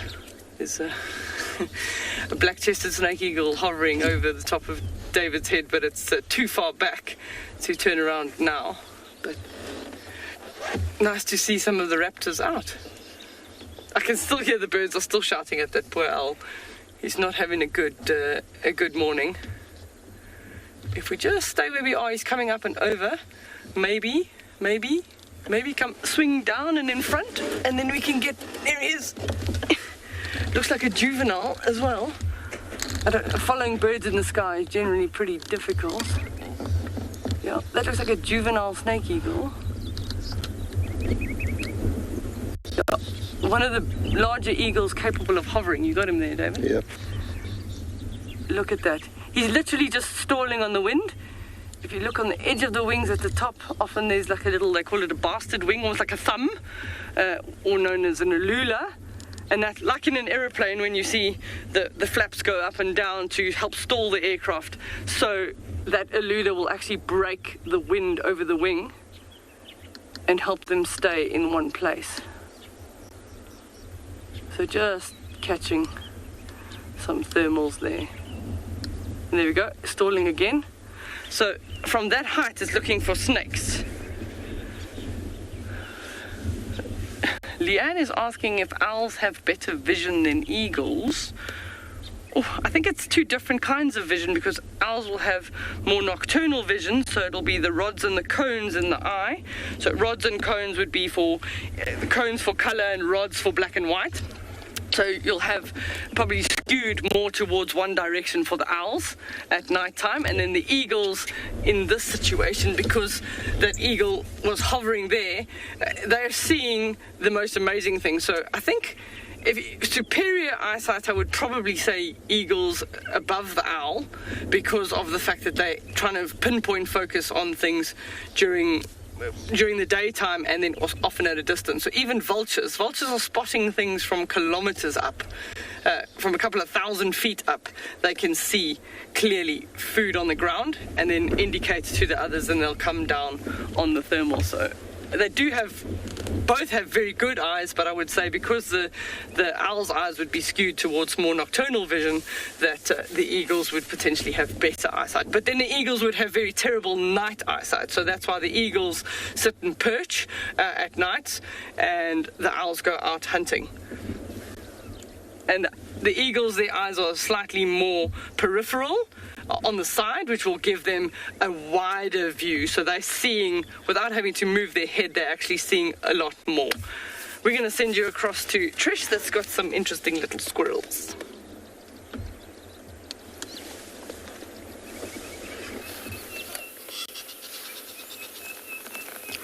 Now, this one here has also got some pretty good eyesight, but it's a little bit panicky. Sometimes it could be shouting at a leopard. Other times it could be shouting at a stick that it thinks is a snake. I won't dismiss this squirrel's alarm calls just yet, because it's looking into a very, very shallow drainage that I can see into, but I don't see any sort of predator. But maybe there's a snake in the grass or something like that that it's looking at. Whatever it is, I certainly can't see it.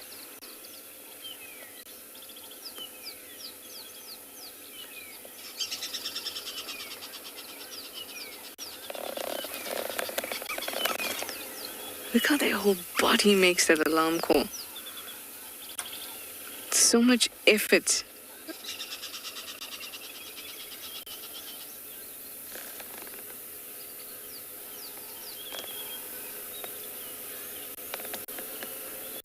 Definitely way too shallow to be holding a leopard, that drainage.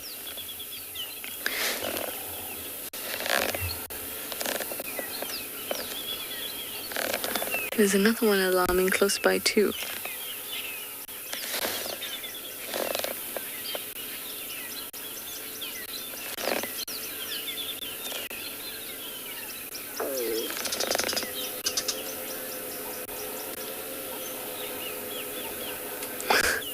Critter Freak, you say, is upset about something. There's a little bee-eater nearby. I hope that's not what's upset him. That would be an unreasonable squirrel.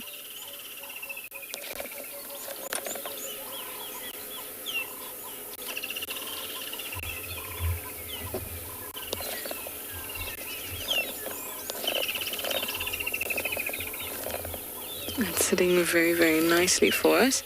We can hear some of the squirrels in the background, but nothing too obvious. And there are antelope around, so they would alarm if it was a leopard.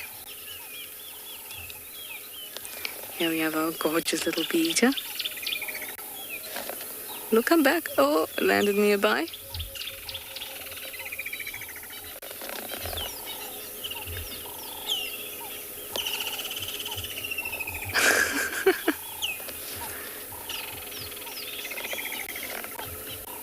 They're always great because they tend to fly away and then perch back in the spot that you are watching them from. Squirrels calmed down now. Maybe it needed the company of other creatures like the little bee eaters.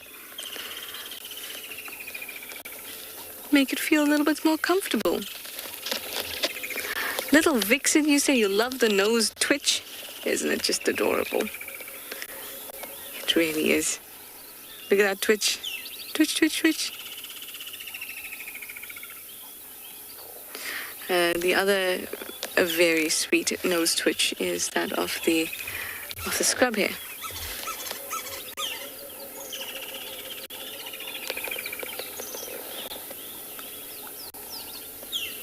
It's very intent on something, but it stopped alarming now. These guys are just perpetually nervous. And end up just, shouting a lot.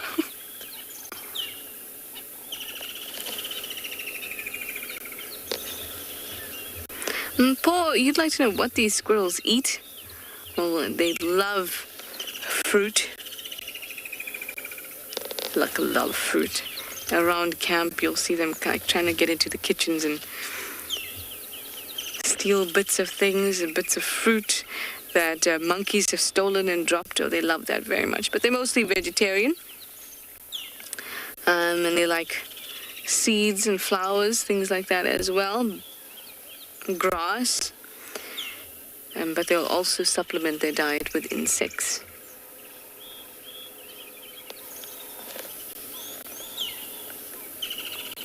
Cute little things.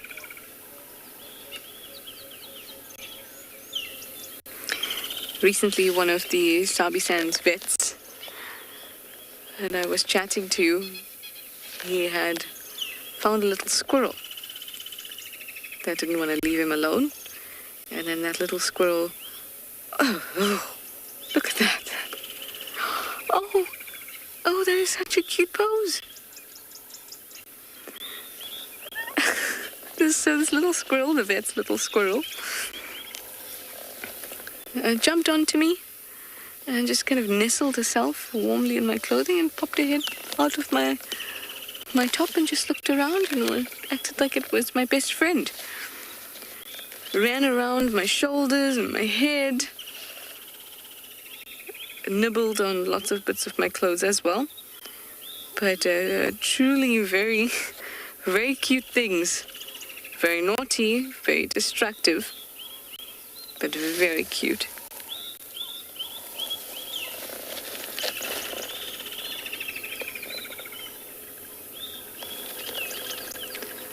Still don't know what you see, squirrel.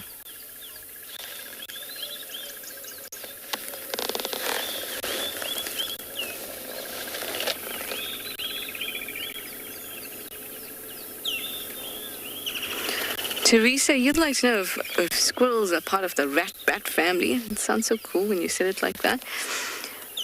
They are rodents, and so like rats and like bats, they're in the order Rodentia, rodents. So yes, there are similarities. A couple orders we get you. Rodentia, Carnivora. So you know when we say that mongoose are the smallest, dwarf mongoose are the smallest carnivores, we get you. It's because of the order Carnivora, they are the smallest animal. Doesn't mean out of everything that eats meat, they are the smallest animal. There's a distinction there. Legomorphs. And now I can't think. Aves. Orders are very broad categories.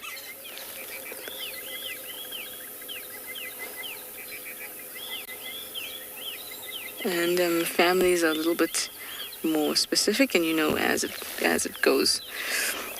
The way we used to be taught it in school was King Philip came over for green soup. Kingdom, phylum, class, order, family, genera, and species. King Philip came over for green soup. And while kingdom is very, very, very broad, species is very, very specific.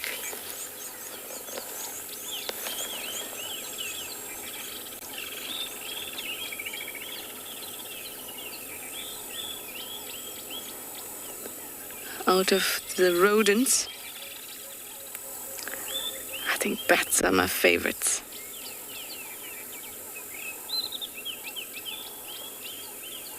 KK, you'd like to know what the squirrel's lifespan is? It's about 5 to 8 years. When it's kept as a pet, a lot of people don't intend on keeping squirrels as a pet because they are very, very destructive, and really they're a wild animal. But what ends up happening is that they become pests in homes, especially in places like this where there's lots of bush around. Squirrels end up living in your roofs and things like that, and before you know it, there's a little squirrel that's fallen out, and now you're a mother to this little squirrel. And that's what I mean by pet. If you're going out and buying a tree squirrel, maybe think about that again. But a lot of times, inadvertently, they become pets. And in that case, sometimes the longevity can be substantially increased. But in general, we say about 8 years, according to the books, for a tree squirrel like this one. Look at it, relaxing. All right, Deirdre has a giraffe for you. I wonder if this one's a live one.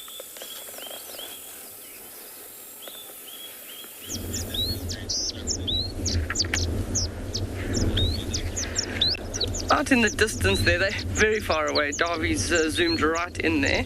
But we found a 4 male giraffe, a bachelor party.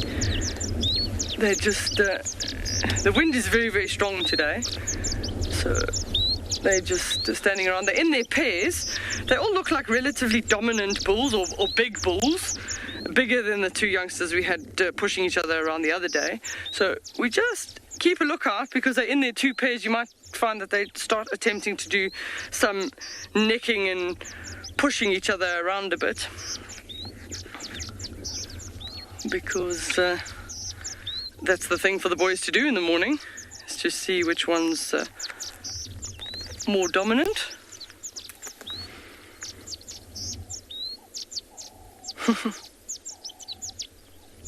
Maybe they're still discussing last night's sports games.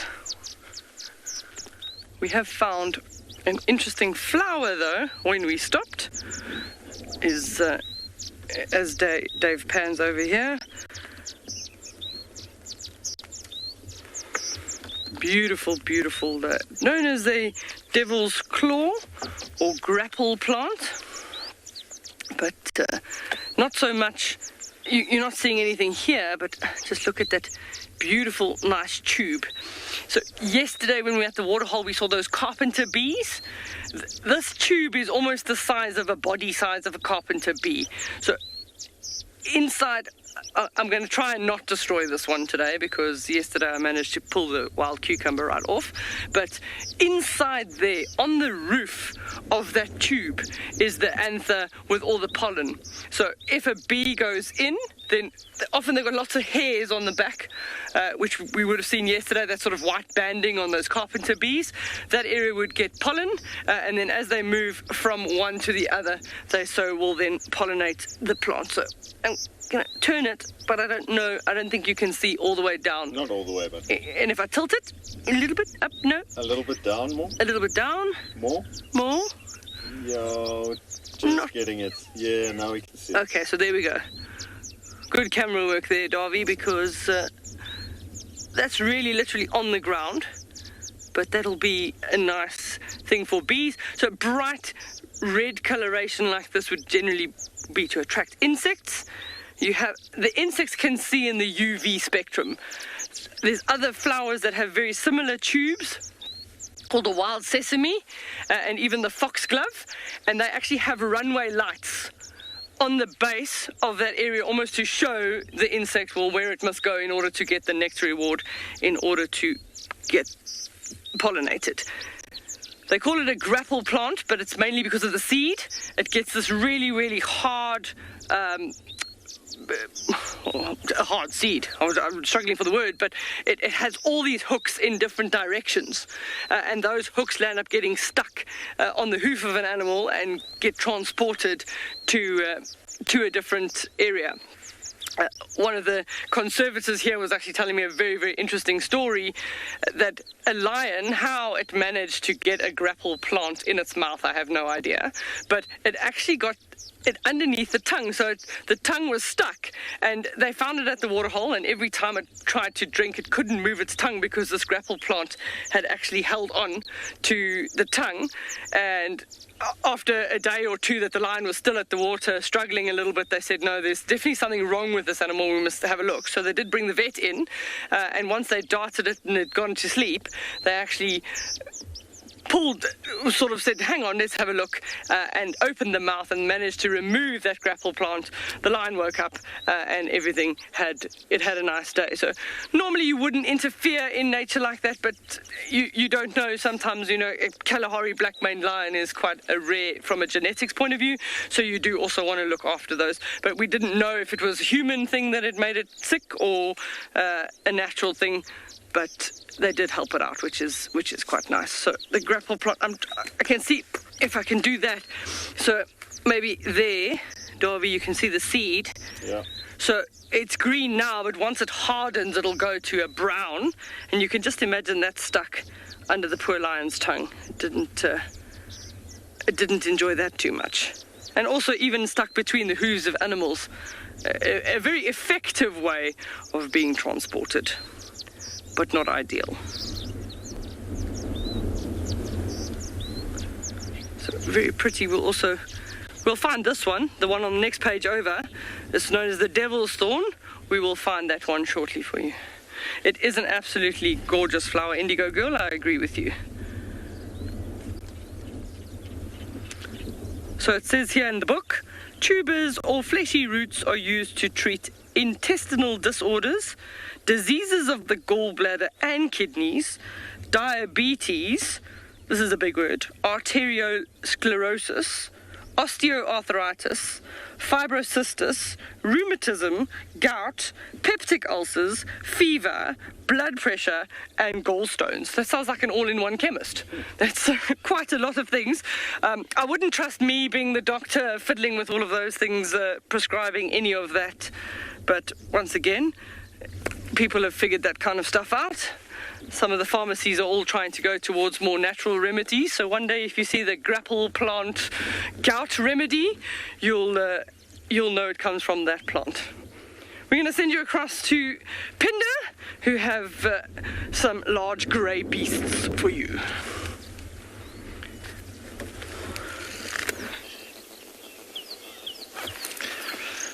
Welcome back to And Beyond Pinder, and we've got a beautiful white rhino female here, and just behind her is a little calf. So we've changed our kind of route quite significantly and come to a different area now. Those two cheetah were nowhere to be found, so we are looking in an area where some cheetah cubs were seen 2 days ago. They haven't been found again, but we're holding thumbs. And we stumbled across this white rhino and her calf. Quite apprehensive. You can see she's standing in the bush now. They stopped feeding, quite still. And if you watch her ears quite closely, they're moving, swinging around in all different directions. So she became aware of us, obviously, and maybe a little bit curious as to what we actually are. And she's, trying to figure it out. You can see she's facing towards us, her ears are moving around, and the little calf is standing just behind her, out of sight. Every now and again it comes into sight. These rhino have got she's a little bit nervous maybe. There's a bit of a breeze blowing. Her tail's now curled up. That is a sign of distress in rhino. Now the calf, you can see, is leading the way into the bush. One of the differences between white and black rhino is that the calves of white rhino often walk in the front, whereas in black rhino they normally walk behind. Those rhino are disappearing now into the bush. They've gotten behind some quite thick branches there, so I don't think we're going to get another view of them. But a really beautiful sight and really beautiful way to spend the morning driving around in this beautiful area. We've got some open areas here. There's a little bit of open grassland, and then lower down in the river, dry rivers rather, there's some more thickets. We are going to carry on along this route now though, looking for these cheetah. Hopefully we get some tracks or hear some alarm calls, and we'll come back to you a little bit later.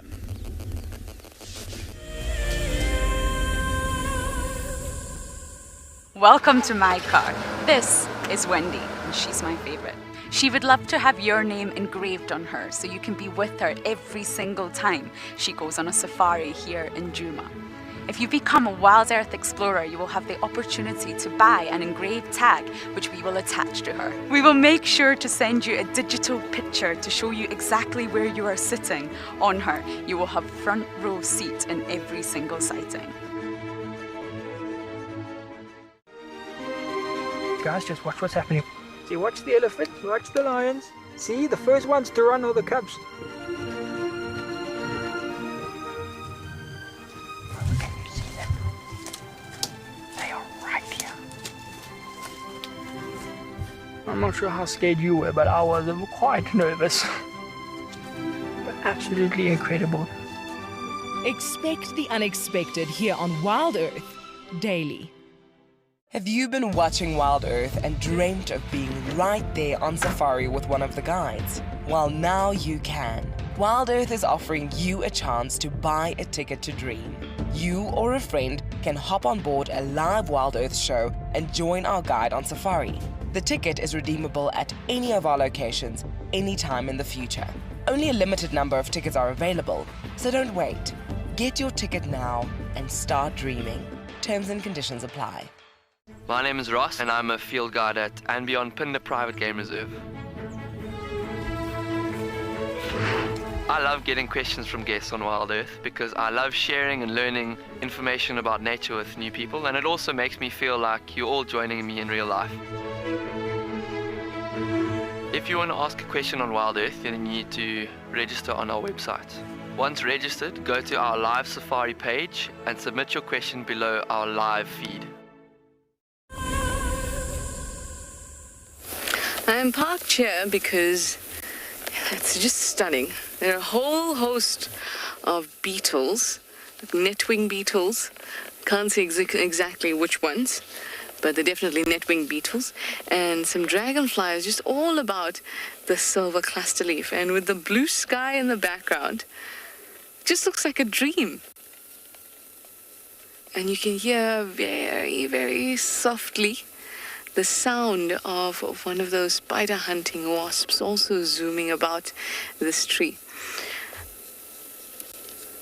It's flowering at the moment, the silver cluster leaf.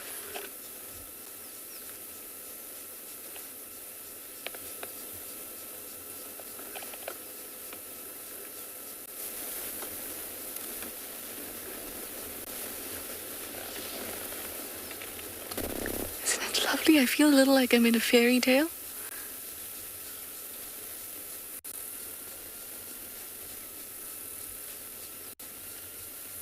I've felt this particular type of fairy tale once before. When going for a hike during my studies, going to identify different insects. And I just stepped out of this or out of a clearing, but down onto a path that was very narrow, and I had to bend because the branches were going over. And as we walked through and out to the open, there were just the African migrant butterflies everywhere. I was surprised that I could walk through without them hitting me. That's what this feels like.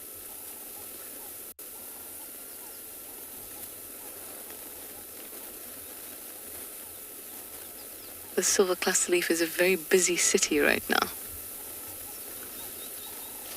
And against the blue sky, wow, wow, wow, it's stunning.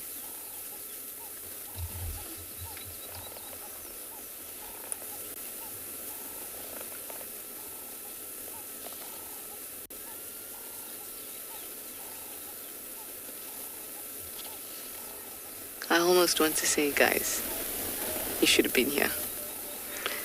It's just one of those moments. Everything just keeps coming close to these trees. Tiny little bits buzzing around.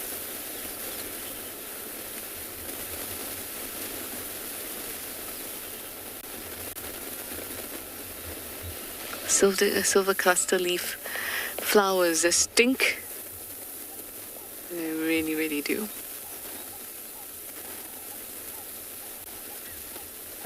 But obviously that stink attracts the right kind of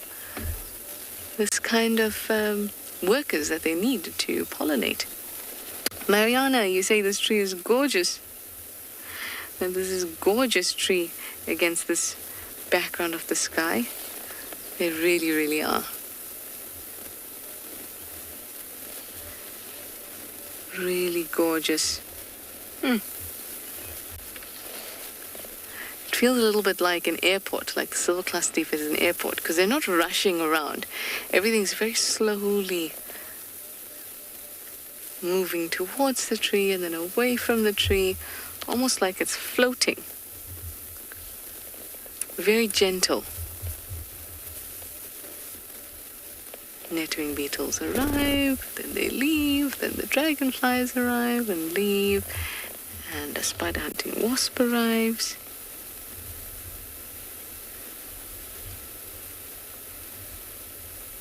Look at that. Very, very busy. Occasionally around the bush, well, I say occasionally because usually one tree, for some reason, in certain parts, that everything gravitates to because the flowers are just right. This is that tree for the morning. And let me send you over to DEIRDRE, who's doing what I'm about to do, and that is drive. To hartebeest, gemsbok, wildebeest, springbok.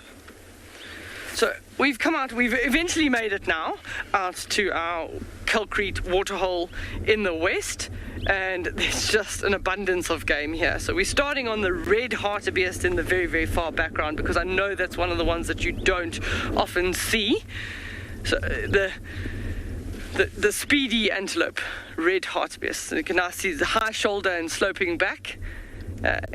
Sort of a question mark shaped horns, but the question mark sort of goes side on.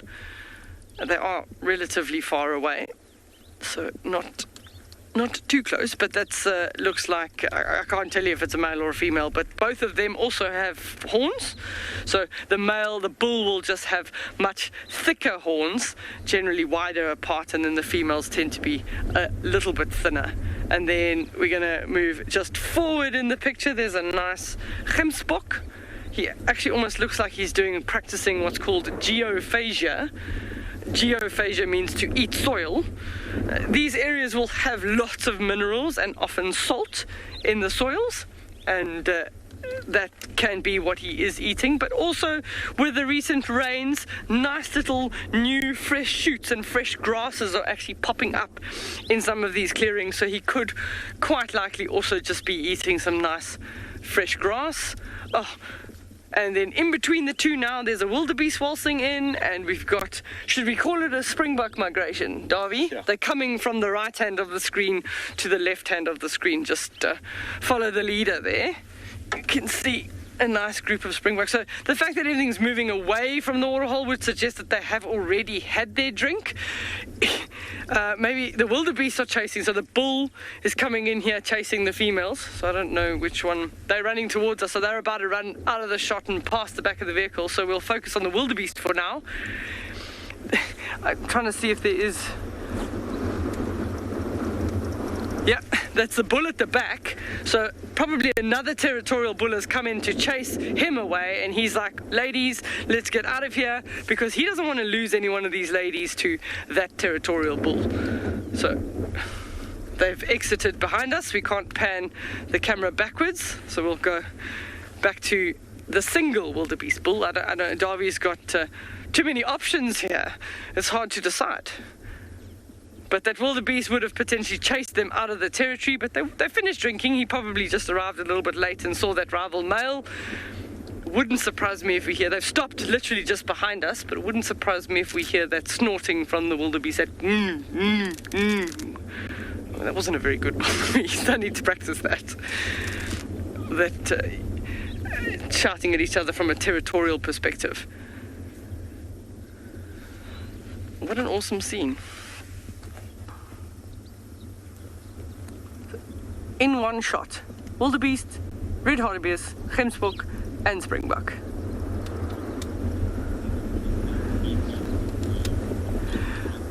Laura's asking, what is the biggest antelope species in Tswalu?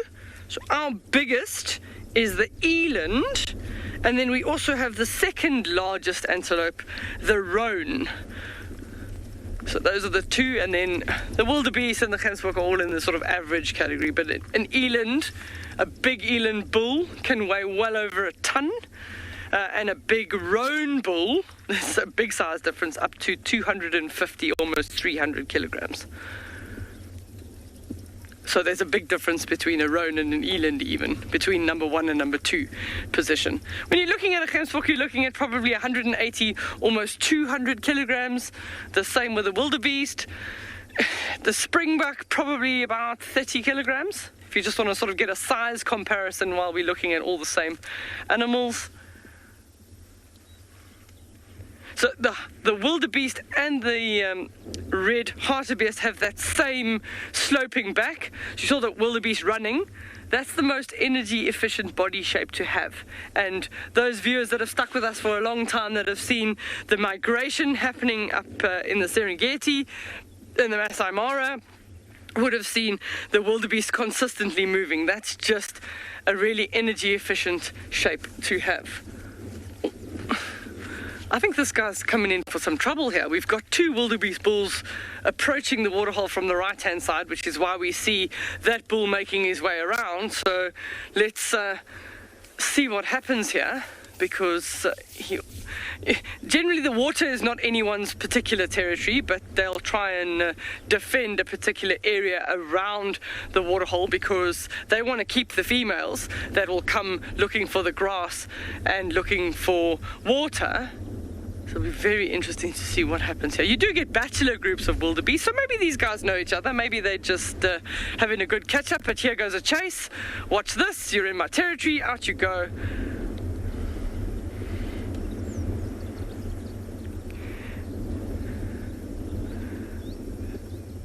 Awesome. Oh, the third one might want to get into the action there.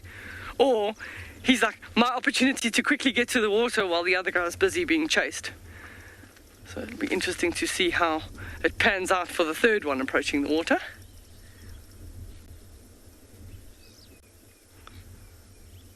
Oh, no.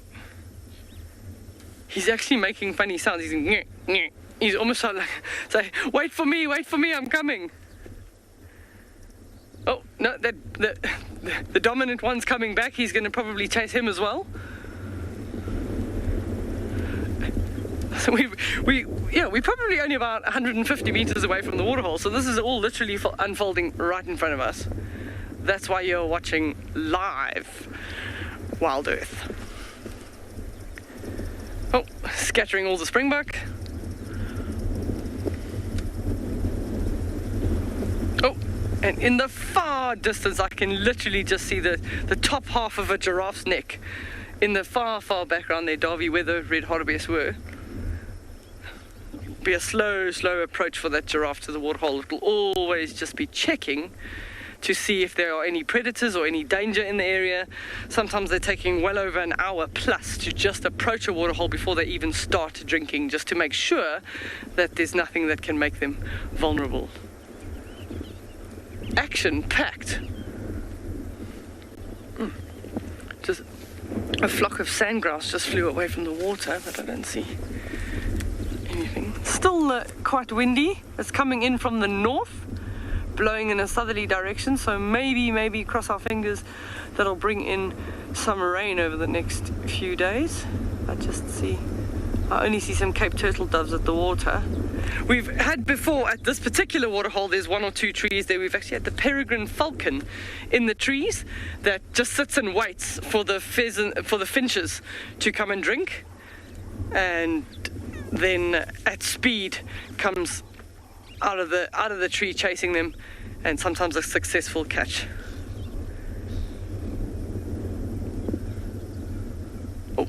The springbok on the left there was trying to bounce.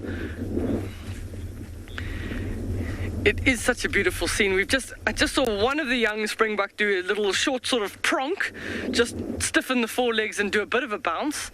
I've been waiting to show you how they bounce, but it stopped doing it. The youngsters do it quite a lot. It's like a practice, and it's also done as to advertise fitness. So springbok bouncing around, running around, can show a predator, well, look at me, I'm so fast, you're not going to be able to catch me. But no, he stopped doing it now. So, like the gemsbok, also just grazing in amongst all the areas here, finding out all the nice new shoots that are popping up. It's a reasonable size herd, that as well. Very, very nice.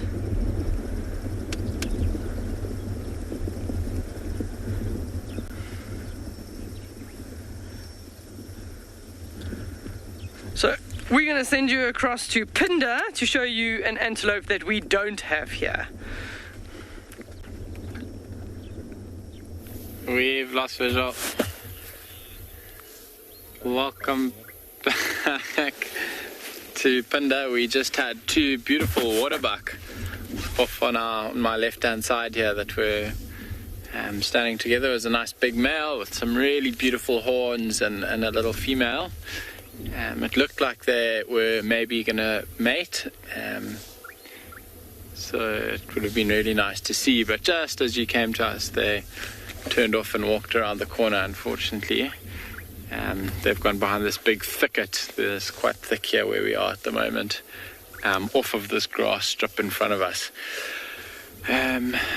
We'll definitely keep an eye out for some more though as we go along. I think maybe I'm just going to move a little bit forward and see if we get a view back into the bush behind us.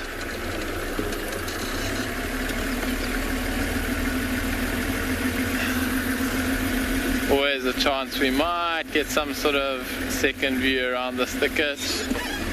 Glenn, can you see her there? Not gonna work. You got it then. Excellent stuff. So there is the female. You can see that very distinctive white marking on her bum, the white ring, and now I think she's gone for good. So quite an interesting animal to see at Pinda. Whenever I look at them, I feel like they look uncomfortable. They really are quite shaggy. They've got a much longer coat than the other antelope. And in this hot climate that we have here, it really doesn't look that great. Talking about waterbuck though, we often see them around waterholes, and Trish has just got into a waterhole, so we're going to cross over to her. We're here at Buffelshoek Dam, and a lot of the usual suspects around: little grebes, red-billed buffalo weavers, yellow-billed storks, blacksmith lapwings, Cape turtle doves, of course. Can't see the saddle-billed stork just yet, but we're in a nice patch of shade because it is really, really hot at the moment already. We also have our hippos in the water.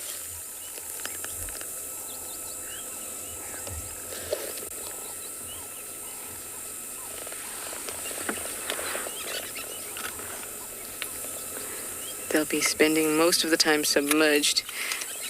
Maybe they'll do a bit of display for us, but most of this time will be spent submerged, especially since the sun is really beating down now. It's not just the temperature, but the clouds are so wispy that the sun is really crisping us up. There's some impala off on the banks, just over across the dam wall. They've been play fighting just a little bit.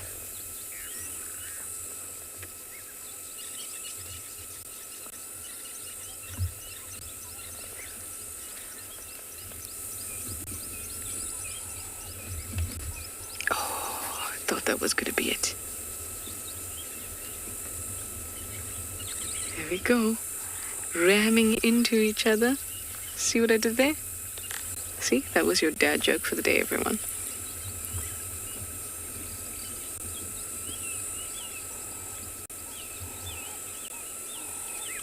Fight. Imagine Mortal Kombat to be playing.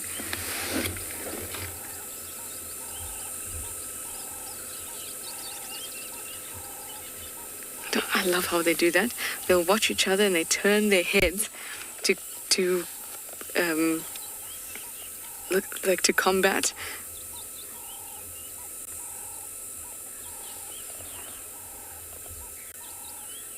They expect their partner's move and they reciprocate with a movement of their own, but they may not just clash and then suddenly, boom, they clash. But they feel each other so well. Just watch their movements when they're actually not touching.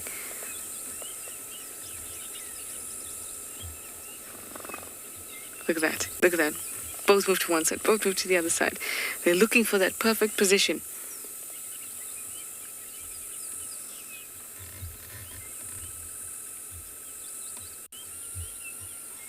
It's like they're anticipating each other's moves.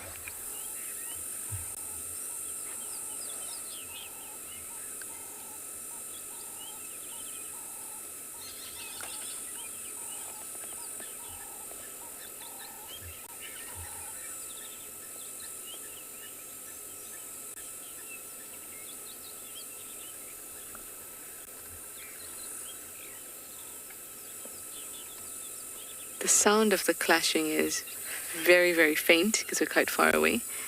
But I hope that you'll be able to hear it.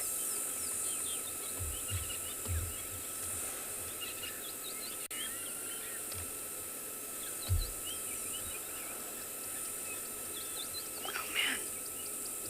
It's too far away, but I can just slightly hear it.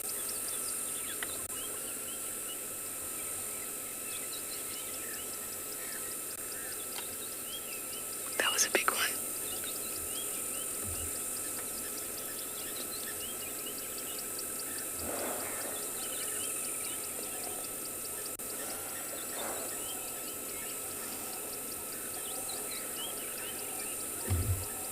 And Paul, you'd like to know if the females or ewes ever fight? They don't, well, obviously they can't clash horns because they don't have horns. But they will sometimes chase each other. You might see them try and nip each other, like on the legs, back legs. But it's hardly ever a serious thing. They're quite a peaceful lot. You hardly see females fight, but have seen them nip each other on the back legs before.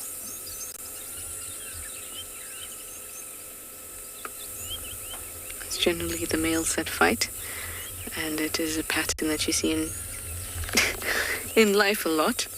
Not to say that all human men fight, but as a sex, we are built differently, males and females.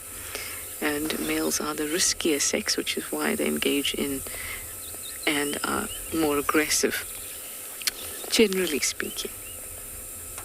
It's important because they've got to fight for mating rights. Luckily for us, we've moved on from that. At least most of us. Well, that was a good done. Pinned the head right to the ground.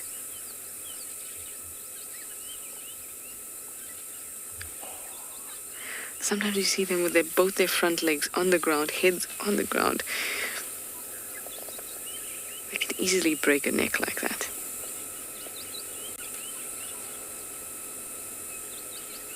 You see, they have strong necks. There's not skinny necks. Look at their legs. Their legs are very skinny, but their necks are thick, strong.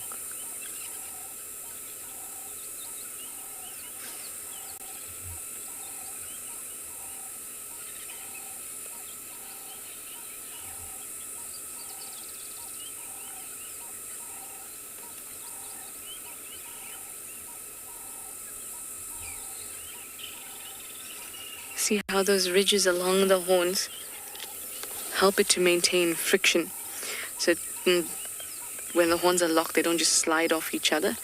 They can really be locked. You can bring your opponent to cry out mercy.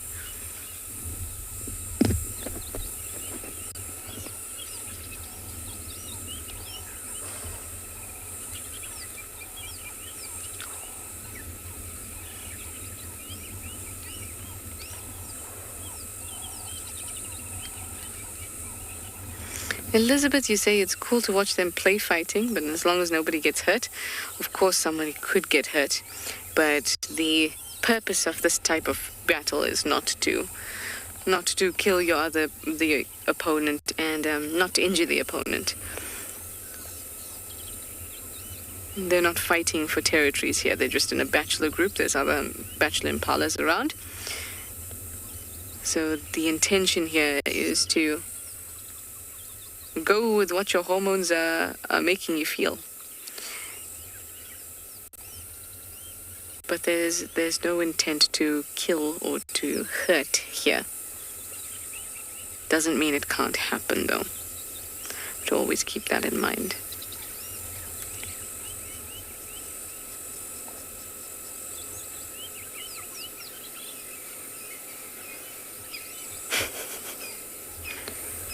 A little mid-battle yawn there.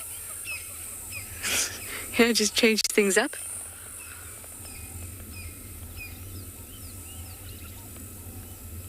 Oh. Well, I guess that one lost. Oh, man. Did you want to play too? Who's gonna verse you? That was like the ultimate, we're leaving you out of this. We're both gonna walk away and act like it's done, but then something gave them a shot.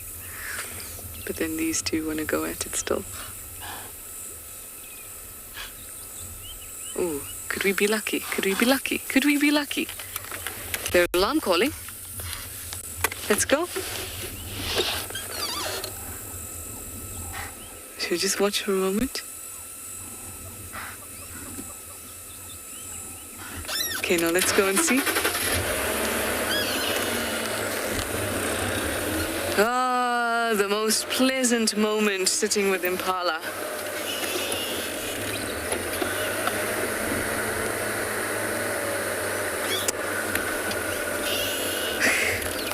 It was a warthog.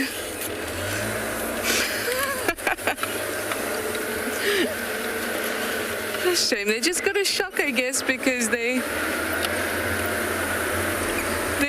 were so absorbed in their fighting. When they saw the warthog, they just all got a shock and started alarming. Oh well, could have been lucky, but you got to be in it to win it. At least we're at the dam watching them. Let me send you over to Swallow, who has some more giraffes for you, and I'll do a little bit of investigation around here.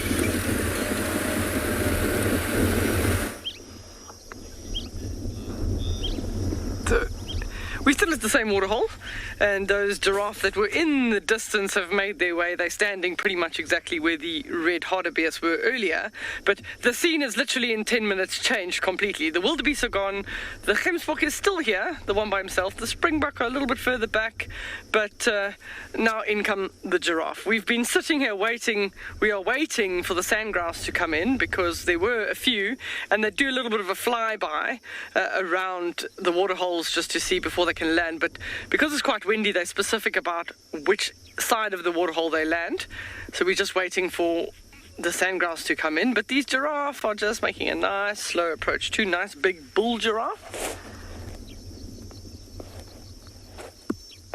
See, everyone always talks about light versus dark, and there is a beautiful example. So it's not necessarily where they occur, it's more their own genetics. I mean, the one on the left is very dark and the one on the right is very light, and just a very, very nice comparison between the two. I've never had that.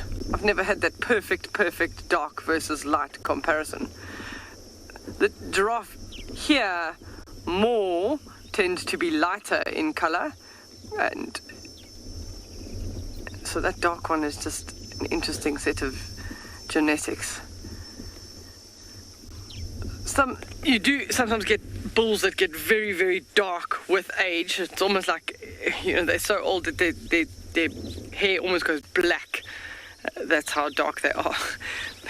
The Gemsbok has decided that he wants to be in the shot too, because he literally just walked in the front of the frame. We've just been photo bombed by a Gemsbok.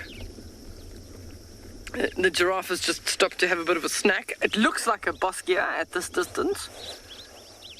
Yeah, it's lots of white stems. So a boskia tree, a shepherd's tree, it's known. And in the dry regions, a shepherd's tree got that name because there's often, the trunk has got lots of little holes in it, and sometimes a shepherd that was tending his flock that was out in the bush would actually be able to get some water from that. You can imagine in these dry environments that any access to any water would be beneficial, but also most likely one of the only shady trees that they could actually sit under, so hence the name shepherd's tree. So, see how the giraffe just approaches, takes a couple of steps, stops, looks around. I can hear the sandgrass. They're doing flybys above us, so we just be patient. I'm sure that they'll come in shortly.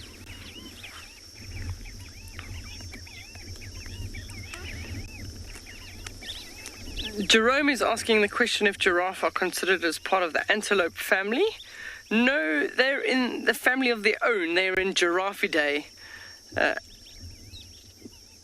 It does sound funny to say Giraffidae, but they're in a group of their own.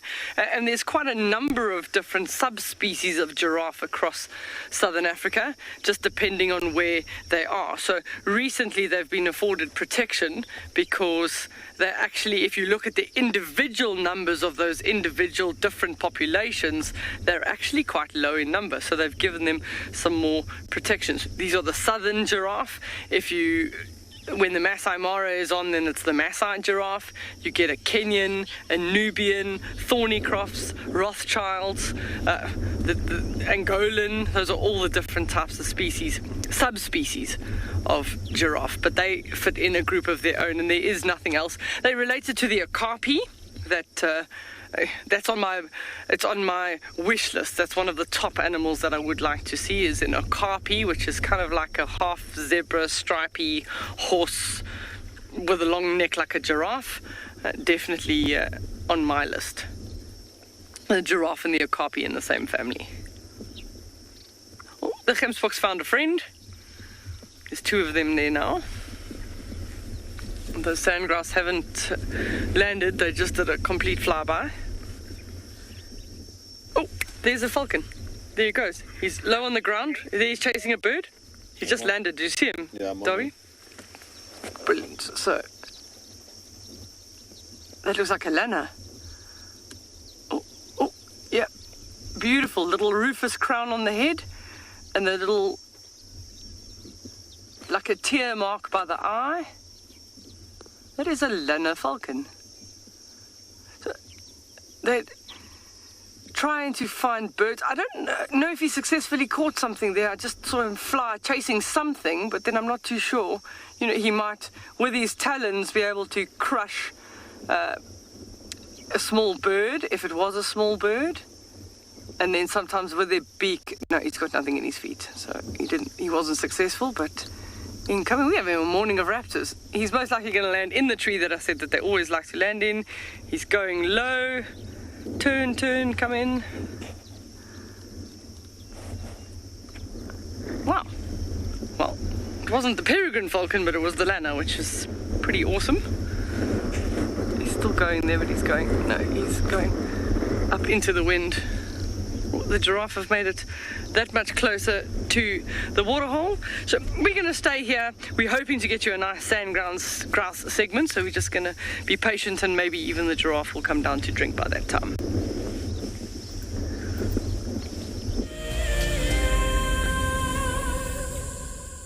Watering hole is a great idea. So we had a bit of an investigating around there by Buffelshoek Dam, hoping that we'd see something other than a warthog that would have spooked the impala. Unfortunately not. They were just a bit absorbed in the fighting and all of that, and I got a bit of a shock when the warthog came running out of the bush. So unfortunately no tracks, so no leopard lurking around Buffelshoek Dam. So I'm on Gowrie Cut Line, which is going to take me back towards TRISHALA Dam.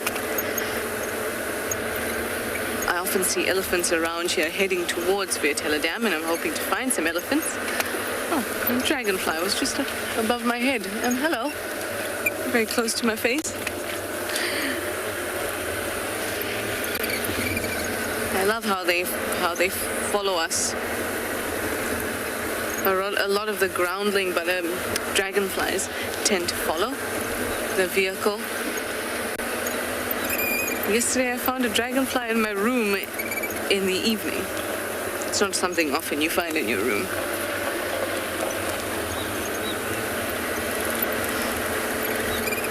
Now I'm going to pass my favorite jackalberry on the property.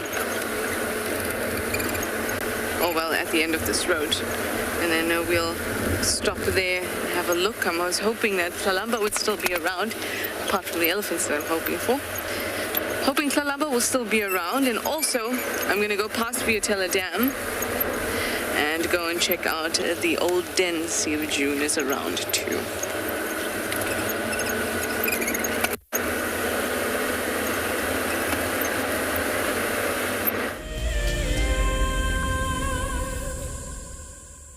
And then go up. So we're still at the waterhole, and the giraffe has slowly made his way closer. They're getting much closer. The dark coloured one is the one that you're seeing at the moment, and the light coloured one is just behind the one and only tree, of course, because that's just how they go. On the edge of the waterhole. The two sandgrass came in and they landed, and I moved in and chased them away. Sorry, Darby. So we'll just... That was a Namaqua sandgrass that came in, I know, which would be endemic to these areas. We get 3 species of sandgrass, so we're waiting for any one of them to come down. But the Namaqua sandgrass, the Birchall sandgrass, and the double-banded sandgrass are the 3 that we see the most of. But the Namaqua is quite nice because that's specific to the desert regions. The double-banded sandgrass you get quite widely distributed all over. Okay, so now the slow approach you're going to see, for giraffe to drink water, it's quite awkward. I'm sure the regular viewers have seen giraffe drink quite regularly, but it is nice for anyone that is a first-time viewer. And welcome if today is your first day, you're watching on Wild Earth. But the giraffe, when he gets to the edge of the water, he has to spread those 2 front legs out really, really wide and then almost bend them a little bit, and then the neck will come down to drink. They also have quite an interesting capillary sort of system in their neck and with their blood flow, in that there's got lots of valves and flaps actually in that, and then when they put their head down, they don't have a sudden rush of blood all the way down to the head. It slows the flow of the blood down so he doesn't pass out when he's practically upside down. He's looking at me. Very nice.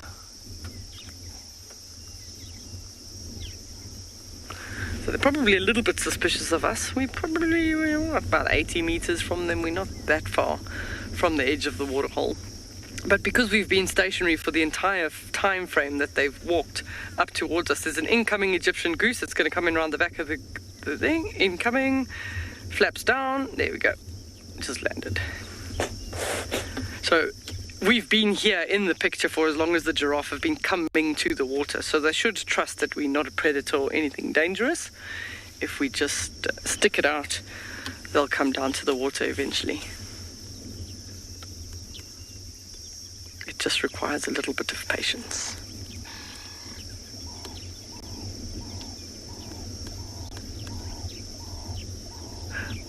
Yes, here he comes. Yep.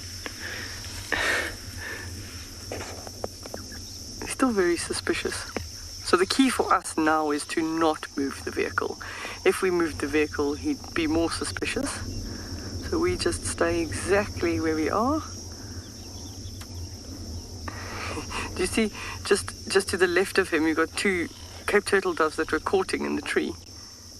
The male was bobbing up and down, doing his nice call. Now they come down to drink at the edge. Don't forget to send any of your questions to Wild Earth, #WildEarth, and then put @FC in the front if you want to ask us any questions. Oh, a few more steps. You can do it. We're just going to take a moment and just watch.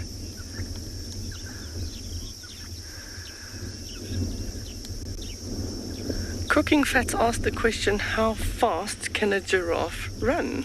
Well, I always say, I'm going to see if I can find that answer in the book, but there's never a question I've been asked before, but I always say speed is relative to what's chasing you. Fortunately for the giraffe, they've actually got a really long stride. With such long legs like that, they almost have a gallop. So when they walk, you watch this one maybe on the left-hand side, it walks 2 left legs, 2 right legs, but when they run, they have to run that the 2 front legs come down and then the 2 back legs almost come around on the side and land. I have seen giraffe, they can run very fast, but I'm not too sure at exactly what speed they do run. But I don't know if I'm going to find running speed. Maybe we can have all the fast fingers on our feed there to Google it for me and see if anyone can find out what is the speed at which a giraffe can run, because I definitely don't think it's in my books. Your help would be appreciated.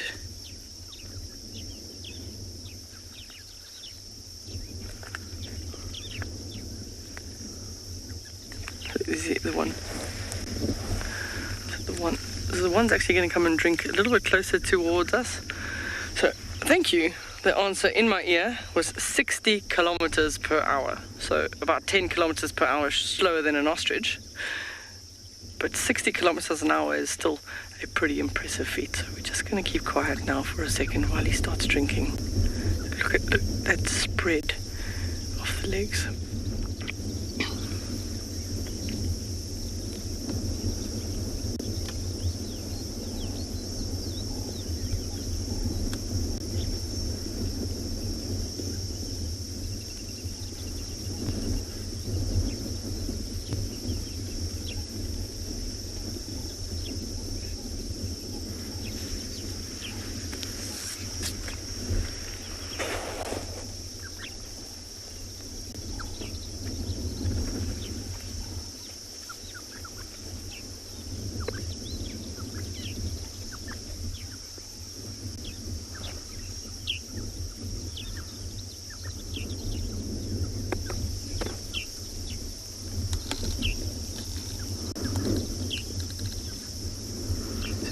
He's not quite finished drinking yet. They'll drink, bend down a little bit, and then always just pick up, scan for predators, and then he'll go back down and drink some more. He's not finished. And then you get like an interesting, almost like an aerobic, like a hop when he stands up and puts his 2 front legs together. Flatter boy, I agree with you. You're saying it's very interesting how a giraffe goes to drink.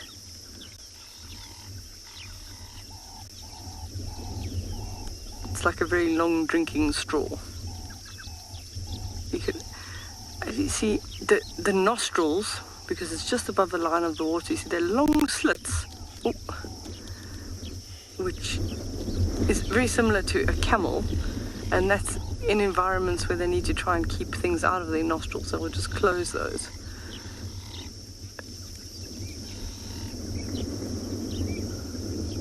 Still, the one on the left, the lighter coloured one, hasn't started, but he's actually making his way almost into the pan, so he's got to be very careful that he doesn't slip, because there's a little bit of mud, the sandgrass are starting to come in, you'll start seeing them drop down. So we've been stationary long enough, and they've been doing enough flybys that they see we no threat.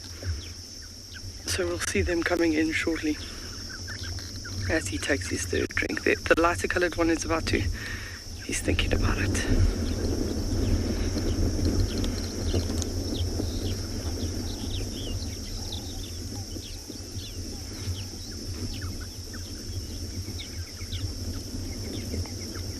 Hopefully many of you are taking a screenshot now, because that's really, really pretty.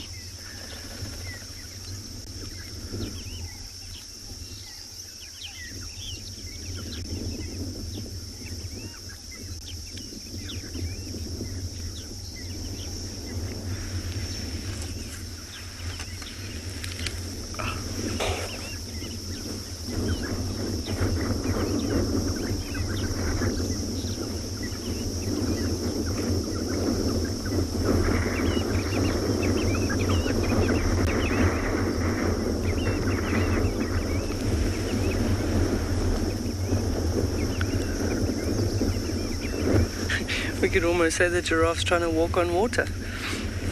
It's not a very deep pan, this. It's a relatively shallow pan, which is normal in the calcrete areas. You can see when I talk about calcrete, it's like all the white stone. It's effectively like a type of limestone, like a calcium-rich rock type that would have been like a sedimentary deposit from the bottom of the once inland lake that this area was millions of years ago.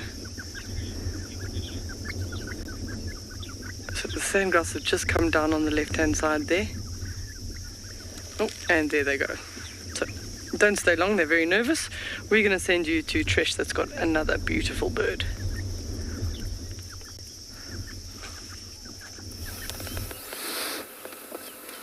This woodland kingfisher has been so good to us.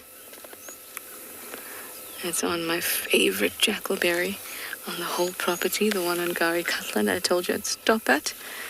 I wanted to stop at.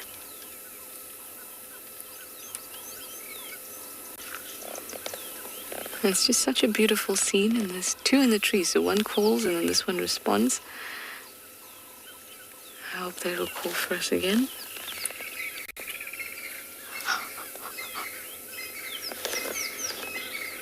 The other one just caught something on the ground and then flew to the branch behind the one we're looking at.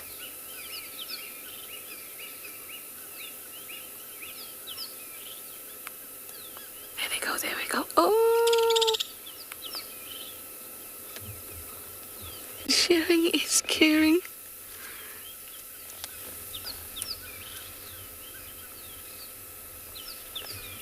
Wasn't that lovely?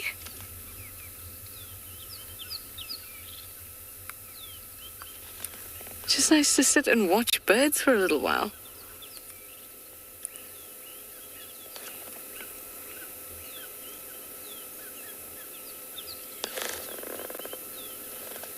And of course in my favorite jackalberry. I think we could just sit for a little bit and just watch them. If you have questions, of course you can send them through. But the sounds of the bush are really nice. It's a nice patch of shade. And I think it's a nice relaxing moment.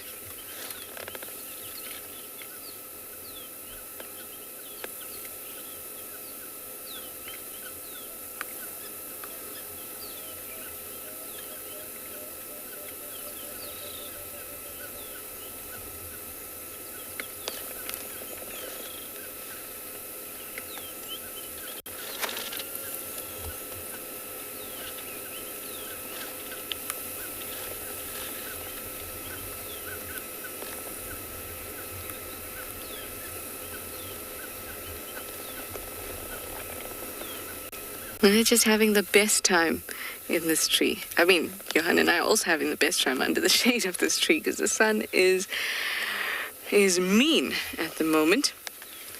But Dev, look at that tree. Dev has got some rhino to show you. Let's go over and have a look at them.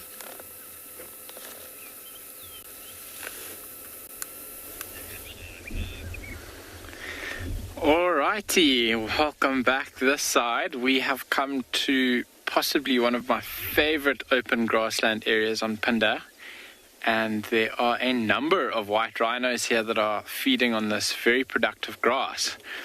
There are 3 in the foreground here and another 3 in the background that are kind of just out of view from where we are now. The 2 on the left, there's a mother and a quite a slightly older calf, maybe around 2 years old now, judging by its size, and they are feeding on the grass. There's a watering hole not too far away, and it does look like they're quite muddy, so possibly from a mud wallow earlier this morning. That like dark brown undercolor that she's got on her back leg and her belly, the larger rhino, which is the mother. And then across to the right there is a bull. So he's quite a lot bigger, and what he's doing is he's walking around also feeding, but he's scent marking as he's going. See, there's a couple oxpeckers buzzing around his head, pulling off all the ticks, and he, while he's feeding, is walking and then spraying. So when he gets to slightly more prominent bushes, he's spraying them. There, he's lifted the tail up. Maybe he'll spray something over there. So the tail curled up like that is often what he'll do before scent marking. He's kind of still walking. Let's just see where he goes. There's some thicket in front of him. He might turn and spray onto that. So white rhino bulls hold territories, and to mark their territories, they scent mark out of shot. He's going to come back out the other side of the bush there still, maybe. Just going to roll a little bit forward here. The mother and her calf are looks like they've maybe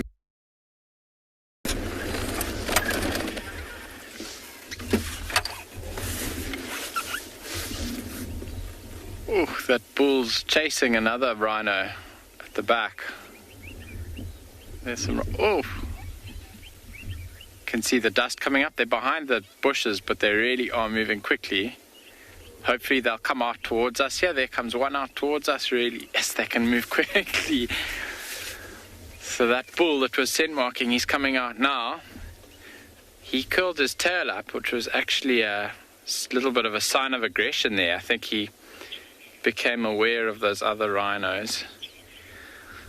I agree with you, Josh. Rhinos really are awesome, and a few little interactions here are really nice. So that other rhino that was chased might have been a slightly older bull that's starting to become competitive for the territory. And this dominant bull now not happy with him being in this territory. You can see as he approaches the mother and the calf how much bigger he is than the female. So rhino bulls do get larger than the females. And a really nice side-by-side comparison that we can see here now. Wow. Beautiful side profiles of these two animals, the calf standing behind the mother from our perspective. And the bull now having a look at these two. Maybe he's wondering whether or not they are competition and need to be chased away as well. We've had quite a few quite funny sightings in the last couple of days of little calves trying to joust and play with older bulls. But I don't think any of those bulls were the dominant bull in that territory. So this white rhino will allow other bulls in his territory as long as they are submissive. And then when they get big and start competing for the territory with him and competing for his females, he'll actively try chase them out.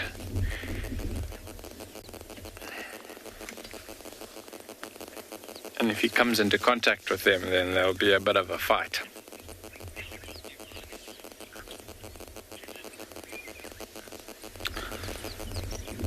Dillon rhinos are quite long-lived. They live to around, white rhinos, around 45 years.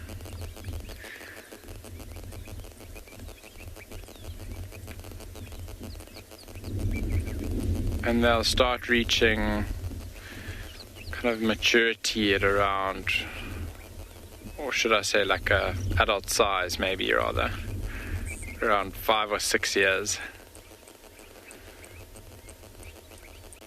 Amazing to think that animals can get this big just from eating grass. Something that blows my mind all the time. This bull's now in that long grass.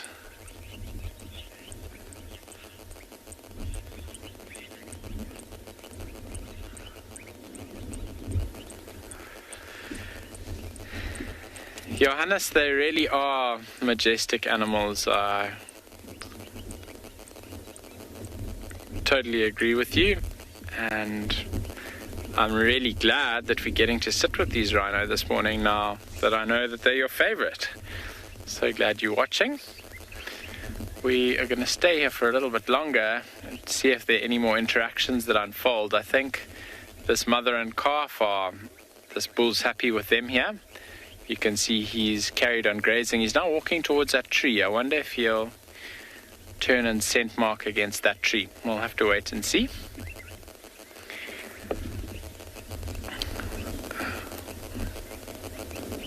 Either that or maybe the grass in the shade of that tree is just a little bit greener and a little bit sweeter. It hasn't been baked as much by the sun. The weather here is still lovely and overcast. We've got a bit of a breeze blowing. I'm sure you can see the grass just dancing in the wind a little bit. This rhino is now moving past that bush.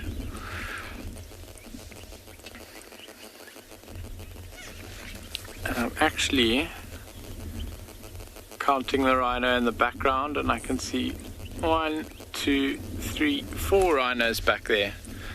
So we've got 7 rhinos here all together, which is an absolute privilege. I don't think many people get to sit with this many rhino in one place.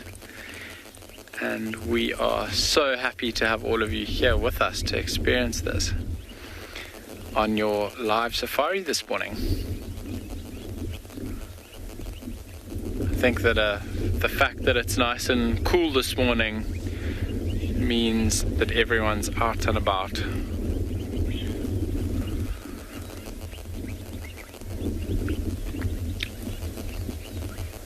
Boomshak, I'm not sure how tall white rhino are. I know they're a lot bigger when you walk around the corner on foot and you see them, as opposed to sitting on a vehicle and looking at them. Suddenly they seem a lot more menacing. I actually did my first training walk with rhino at almost this exact spot. We saw the rhino out here, and as part of our training to become a ranger, you need to get experience walking animals. So we parked down the bottom of the valley, just behind where the rhino are now, and we walked up. I wonder if it was the same mother and calf that we walked up and had a look at.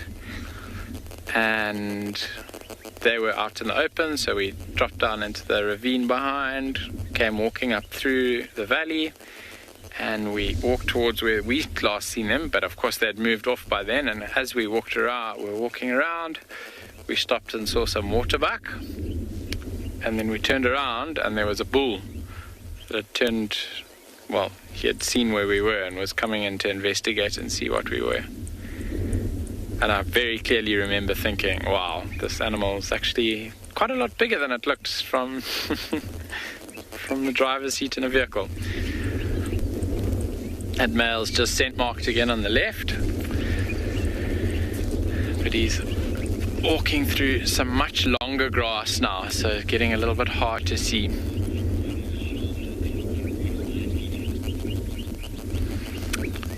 So according to Google, a white rhino at the shoulder stands at 1.9 meters, which is a whole centimeter shorter than me.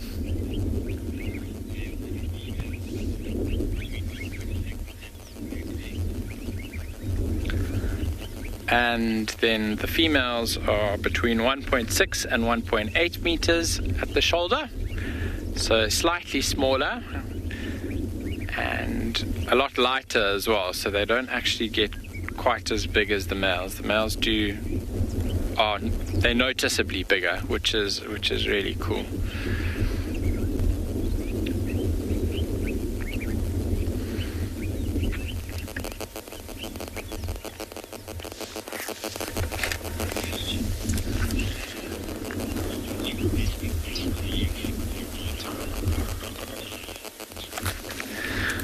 Tyler, I've had some really special rhino encounters.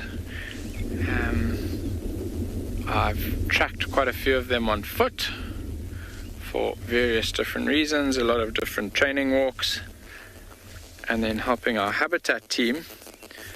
I've had some incredible experiences with black rhino on foot like that. But I think the one that jumps to mind immediately, I'm not sure if you were with us on Wild Earth last night. It was a really, really beautiful sighting we had of a black rhino. We didn't know we were viewing black rhino. We were busy sitting at a watering hole watching buffalo and cheetah. The cheetah were waiting for the buffalo to move off, and so that they could go down and have a drink. And out of nowhere, this black rhino popped out, and it was really, really special seeing that black rhino interact with the buffalo and the cheetah. It was a absolutely exquisite little scene that unfolded. That was really special. I suppose very fresh in my mind as well. So something that comes to mind quickly when I think of special rhino encounters. Watching them trying to mate as well, and the males courting the females, if you can call it that, to mate. With white rhino is quite a sight to behold. It's quite a process. It can take 2 or 3 days before a female will let the male close enough to actually mate with her. So the male follows her around for a long time and tries to get really close. There's a lot of chasing back and forth thing that happens there between the male and the female and the male and the calf. So those sightings are also truly magical. We've got a giraffe walking across the plain here towards us now. Quite a beautiful scene. She's coming down towards where the rhino are. I've just noticed another one, another 4. Now I'm looking forwards and there's a whole lot of giraffe out in the open. But such a beautiful setting of this giraffe walking through this grass here. I'm a bit of a sucker for slightly longer golden grass with wind blowing through it. I think it's a very, very special thing to sit and watch. And as a filmmaker, filming that in slow motion is just absolutely exquisite. Can't beat it, I don't think. So the direction this giraffe is moving in is towards a water hole that we were at a little while ago. So she might go down there for a drink of water just before the sun pops out and the day heats up. We are going to carry on moving. We'll keep on searching in these grassland areas. There's 1 or 2 more watering holes I'd like to check around here. But for now, we're going to say cheers, and we'll see you a little bit later.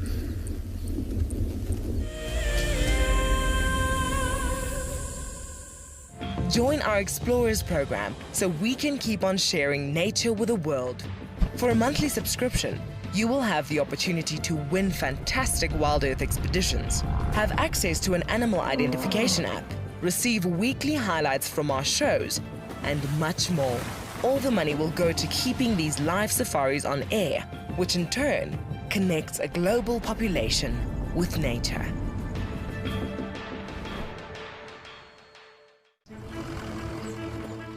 My name is Taylor McCurdy and I work for Eco Training. I love hearing from all of the viewers. However, I particularly enjoy those of you who have been watching for a few years. Your questions are just so advanced and they really get me thinking. If you'd like to ask a question on Wild Earth, you need to register on our website. Once you've done that, head to the live safari page and submit your questions below the live feed. Wild Earth is launching our brand new Explorer program with an opportunity to win a very special Wild Earth expedition. The lucky winner will get a behind-the-scenes Wild Earth experience at the magnificent and beyond Ngala Tainted Safari Camp.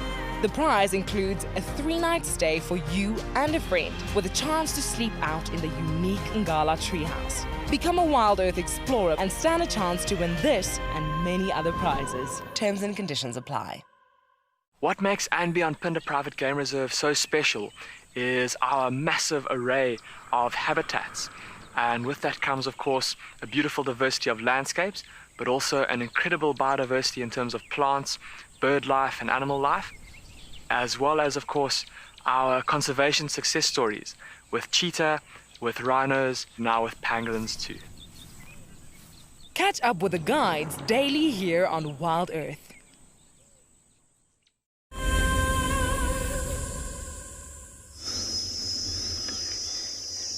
Yeah, back at Tualu Kalahari, and I did show you in the book earlier that I was going to aim to find the other flower on the page, known as the sheep's thorn. We have to come over onto the dune crest. That's the area that they tend to like, and you see how it's spread out like a creeper. And I'm going to show you. Everyone at this point in time, I'm sure, is probably tired of hand sanitizer and hand soap. Very important in these day and times. But if you want a natural one, you take the leaves, whoopsie, I dropped it. Take the leaves of the sheep's thorn and look at that. It's nice and slimy. It's basically a soapy substitute. So instead of me using hand sanitizer, I'm using the leaves of the sheep's thorn with a little bit of water. Nice, looks like quite mucusy, slimy, but it's going to leave my hands feeling so nice and soft once I've rinsed them off after the segment. Oh, no, I didn't think about that very cleverly now, because now I can wash my hands with the water. Don't ever waste too much water in the Kalahari, because you never know when you're going to need it. So I'll keep some left in my water bottle. But a very beautiful flower, so almost exactly the same trumpet type of shape as the previous one, the grapple thorn. But this one, if I hold it still, I don't know how close you can get, but you can actually see lots of stripes on that lower petal. This is the one that I was speaking about. If the insects that see in UV light would see those as runway lights. And then the same as the previous plant, where the anthers with the pollen are on the top or the roof of the flower, and that would then touch the back or the body of the insect. We see lots of bees looking around here, so brightly colored, meaning want to attract the insects to actually come and investigate, and then it's almost like a landing pad here, and then the direction of the spots and the stripes, just in case he doesn't know where to find the nectar. Mrs. Zero's comment is, I bet it smells nice. Nice. It does actually. It does. Nice. Yeah, it smells nice. Yes, it does smell nice. So definitely better than anything that we've all been using at the moment. I find myself from shop to shop after all that hand sanitizer. I feel like my hands are drier than anything else. So my remedy is to just come for a natural sheep's thorn hand soap. Very, very pretty flower. So then I'm going to ask Davy to go across. I picked up some seed pods from a previous one. So you can see it's called a devil's thorn. The devil, because of the two little horn-shaped protrusions that come out of the seed, look like a flat pod at the bottom, and that is to allow it to get stuck between an animal's hooves or attached to an animal somehow. Did they stay on the... Yeah, they are still there. Okay. So you can see there what they would describe as the two horns, the devil horns, and then that sits on the surface like that. An animal stands on it and then carries it and distributes it to someone else. I'll turn one over. They're also quite pretty on the bottom. A devil's thorn. Such a beautiful morning. We've started to head, I don't know if you want to pan and just show the landscape. We're on top of one of the dunes and we just have the most beautiful, we've got a 360-degree view, but with the camera you'll have a little bit less. But look at that stunning. So all of those mountains, that's where we started safari this morning, was out there in the east. We're going to carry on heading in that general direction, but I don't know if you can come in here. A very interesting, I want to see which way he's gone. Yes, he's gone this way. So I don't know, Darby, if you can, my book is probably in the way. Or is it too close? No, it's fine. Okay, so look at the little tracks. You can see a double track. This one is showing me a really, really nice impression of the underside of the foot. This one too. This is a tortoise track. So you can just imagine the tortoise going along. So probably about that big. And he's heading that way because you can just see the way that as he picks up his foot, the nails on the foot are then making that movement. So no, we're going to track him up. I can see his tracks all the way to under the bush. Wait, Darby, I have to go check. I know I'm going to be out of frame and I'm at the back of the vehicle, which we can always fix the vehicle. And I'm trying to find out because, oh, he definitely lay underneath this bush here, but he's gone. His tracks go from here. He carries on going up and over the dune. I thought we might be lucky in that I could track him. It's a little bit easier to track things in the Kalahari because they're in the sandy areas. So here's another nice one. I don't know how much of these two you can see, but yeah, tortoise has gone up and over the dune. And another interesting one walked here. Do you see this impression here? And then a toe there. For you, they probably just look like two dents in the sand. There's actually 3 dents. It's the foot of an ostrich. So one large toe, then one side toe, which is like the stabilizing toe. Ostriches only have 3 toes, and then the very sharp claw in the front. So we're going to carry on heading east, and we're going to send you over to Trish, who's still also searching for something to show you.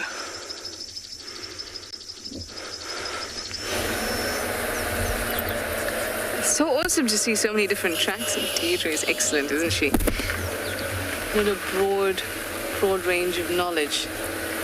Here we have little yellow pom-poms, because yes, of course, that's the official name of this plant, little yellow pom-poms.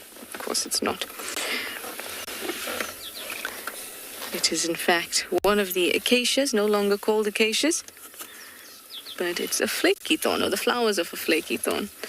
These yellow ones.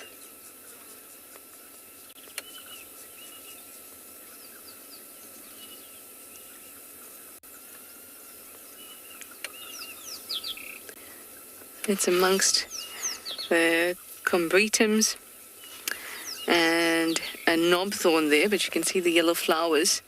Just go a little bit higher. There we go. The beautiful yellow flowers of a flaky thorn, or a Vaccilia exuvialis.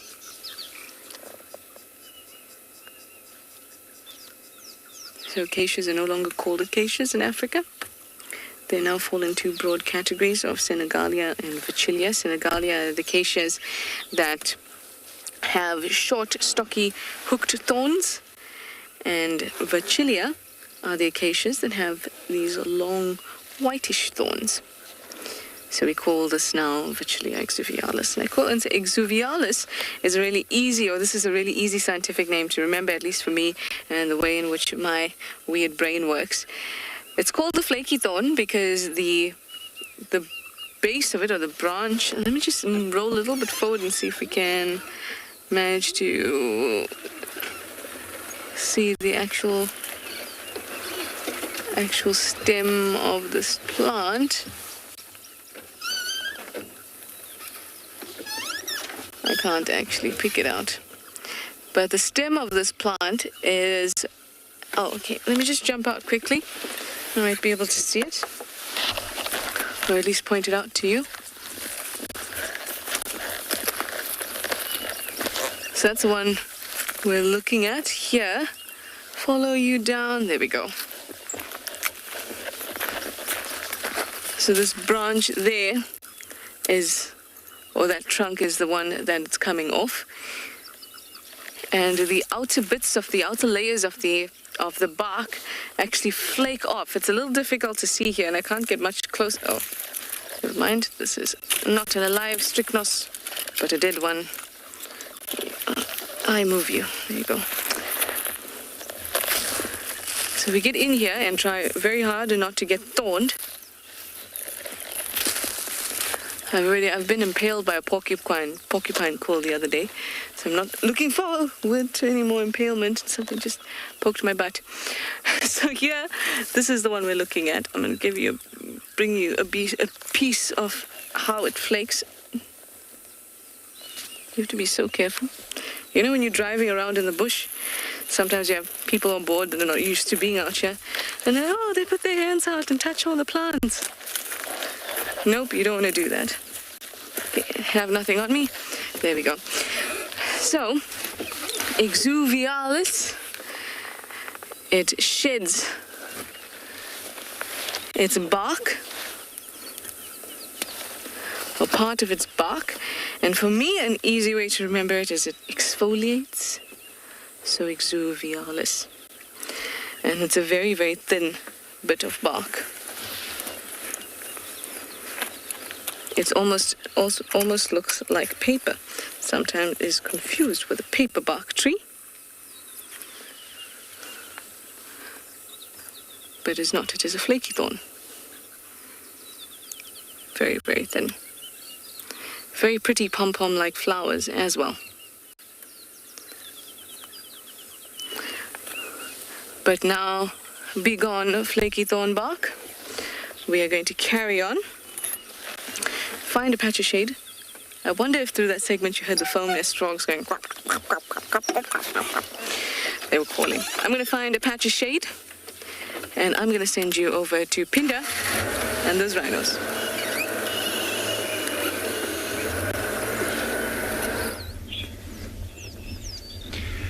We've just found a really cool sighting here.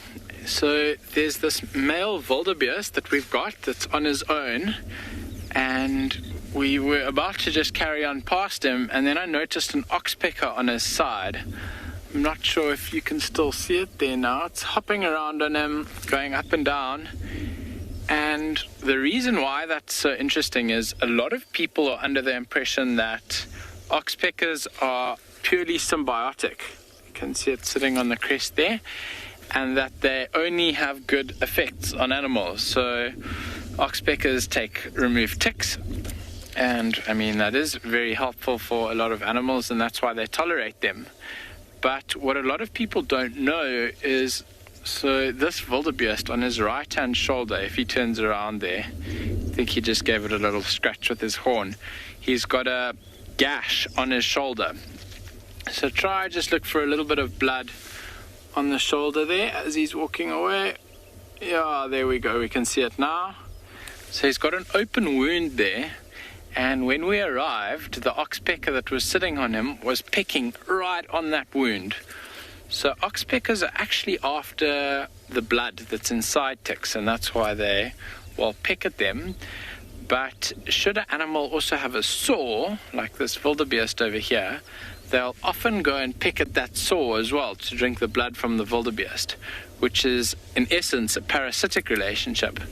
So very, very cool to see. I really was hoping that we were going to get a view of that oxpecker actually picking at the wound, because it's, yeah, like I was saying, a very, very interesting view, and maybe something that a lot of you didn't know. Maybe you did know it, but I thought it would be cool to see anyway.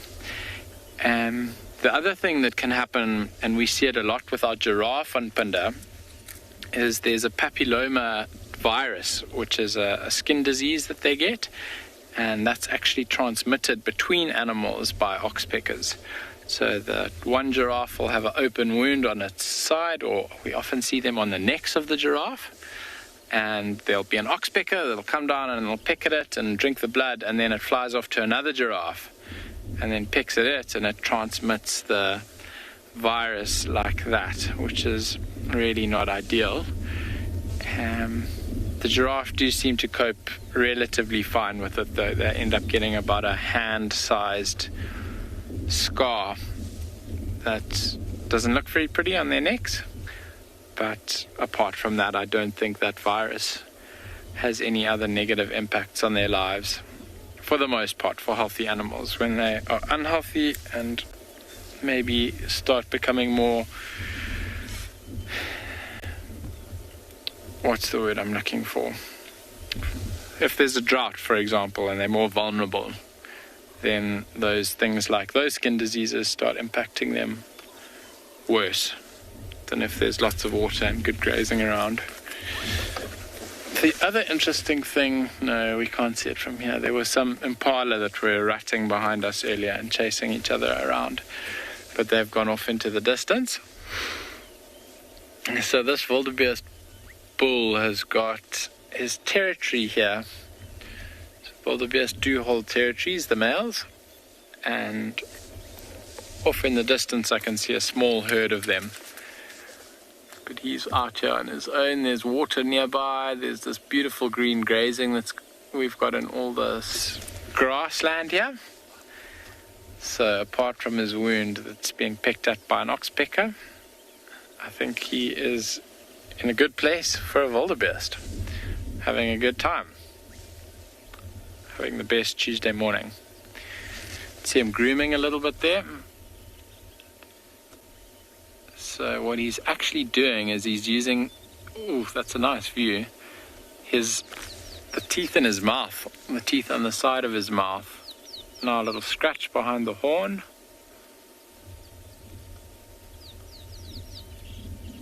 So these are all ways that wildebeest will get rid of ticks on their own. You can see that that back foot is actually extremely flexible to get all the way up on top of his head like that to scratch. You can scratch the side of his face with it as well, and he'll rub up against trees and old dead branches to get rid of ticks as well. But the oxpeckers do play quite a vital role in managing the tick population, so it's a very useful animal to have around, but also potentially a little bit harmful. This wildebeest's lying down. Like I said, what better way to spend a Tuesday afternoon? I mean morning. It's not afternoon yet. He is probably going to be chewing the cud for a little while now, so all the grass that he's picked and plucked this morning, he'll regurgitate that and re-chew it again. And he might do that a number of times, and the reason they do that, the same as buffalo and cows and a whole host of other animals, is to get the most nutrients available out of whatever it is that they're eating. So, for example, grass is not massively nutritious, so just chewing it once doesn't quite do the trick there. We'll regurgitate and chew a couple of times.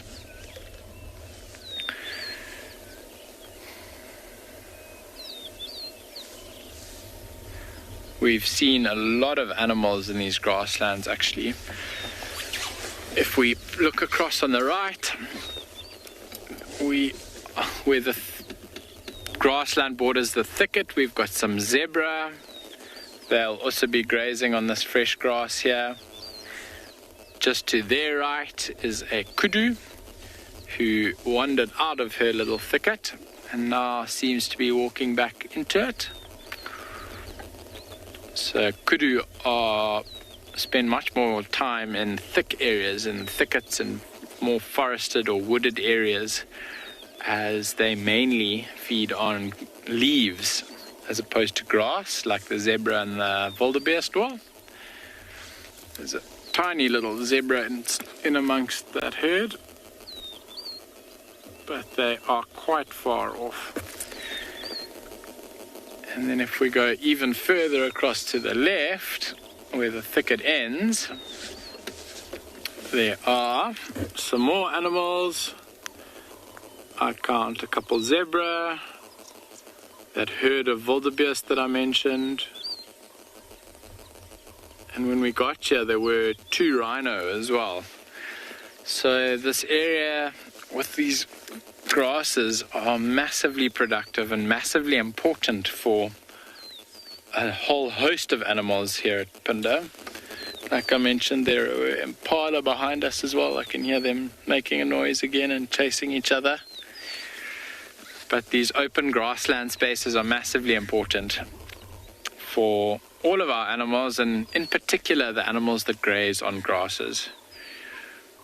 I think most places, in our area at least, suffer from bush encroachment, which is the conversion of open grassland to thicket areas. And we really have to work quite hard to keep these areas open like this, because they are so important, and if we don't work at keeping them open, they don't stay open. For now, we're going to leave you, and we're just away from the waterhole here. We're going to go stick our nose in there and see if we can see anything. And if we don't see you again today, I hope you have a beautiful Tuesday morning and afternoon. Until this afternoon.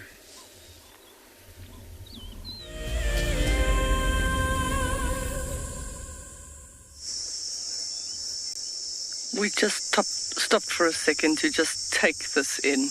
It's just amazing. The cicadas are calling. The sun is beating on the sand. Just look how beautiful it is out this side.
Nothing quite says the sound of the African bush like those cicadas humming their tune.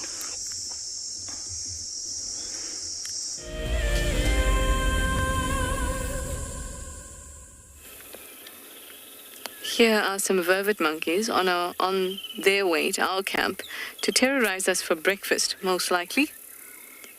Sounds like a funny assumption, but it is almost definitely correct. They terrorize us each morning. And then they terrorize the vehicles in the afternoon, and then in the evening, everyone gets a bit of a break from the vervet monkeys. If you've lived in South Africa, you've lived with vervet monkeys your whole life. Doesn't matter if you lived in the cities, in the touristy areas, if you lived in the bush, you've been dealing with vervet monkeys forever.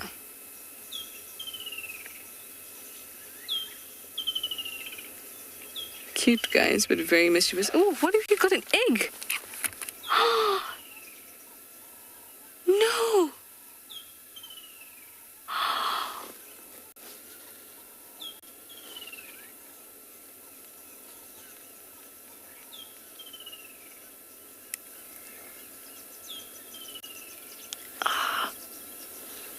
It definitely is able to get through that shell, so I don't know what's stopping it.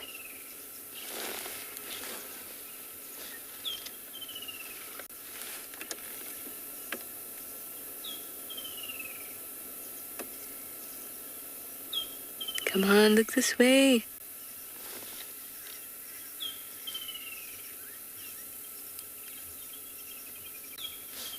How could you?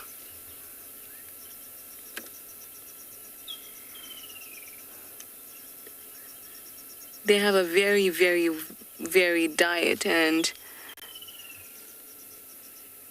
their teeth show you that. Look at it, disappointed, couldn't get through that egg. That's interesting, because that getting through that shell is a function of bite force. So clearly it can bang it on something, but hasn't realized it yet.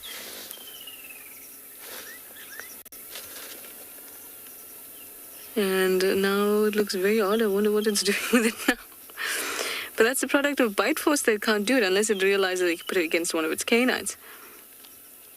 But they will also take insects. They'll take lots of things like this: birds, eggs, nestlings, even reptiles and other things, other small animals. Oh no. Oh well, you know, we've all got to eat. If it eats this egg, then maybe I'll be able to eat my eggs at breakfast.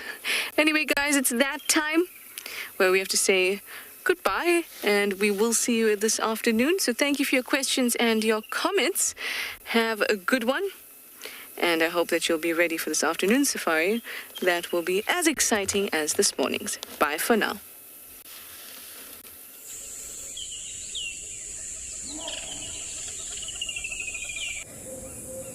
This program features live coverage of an African safari and may include animal kills and carcasses. Viewer discretion is advised.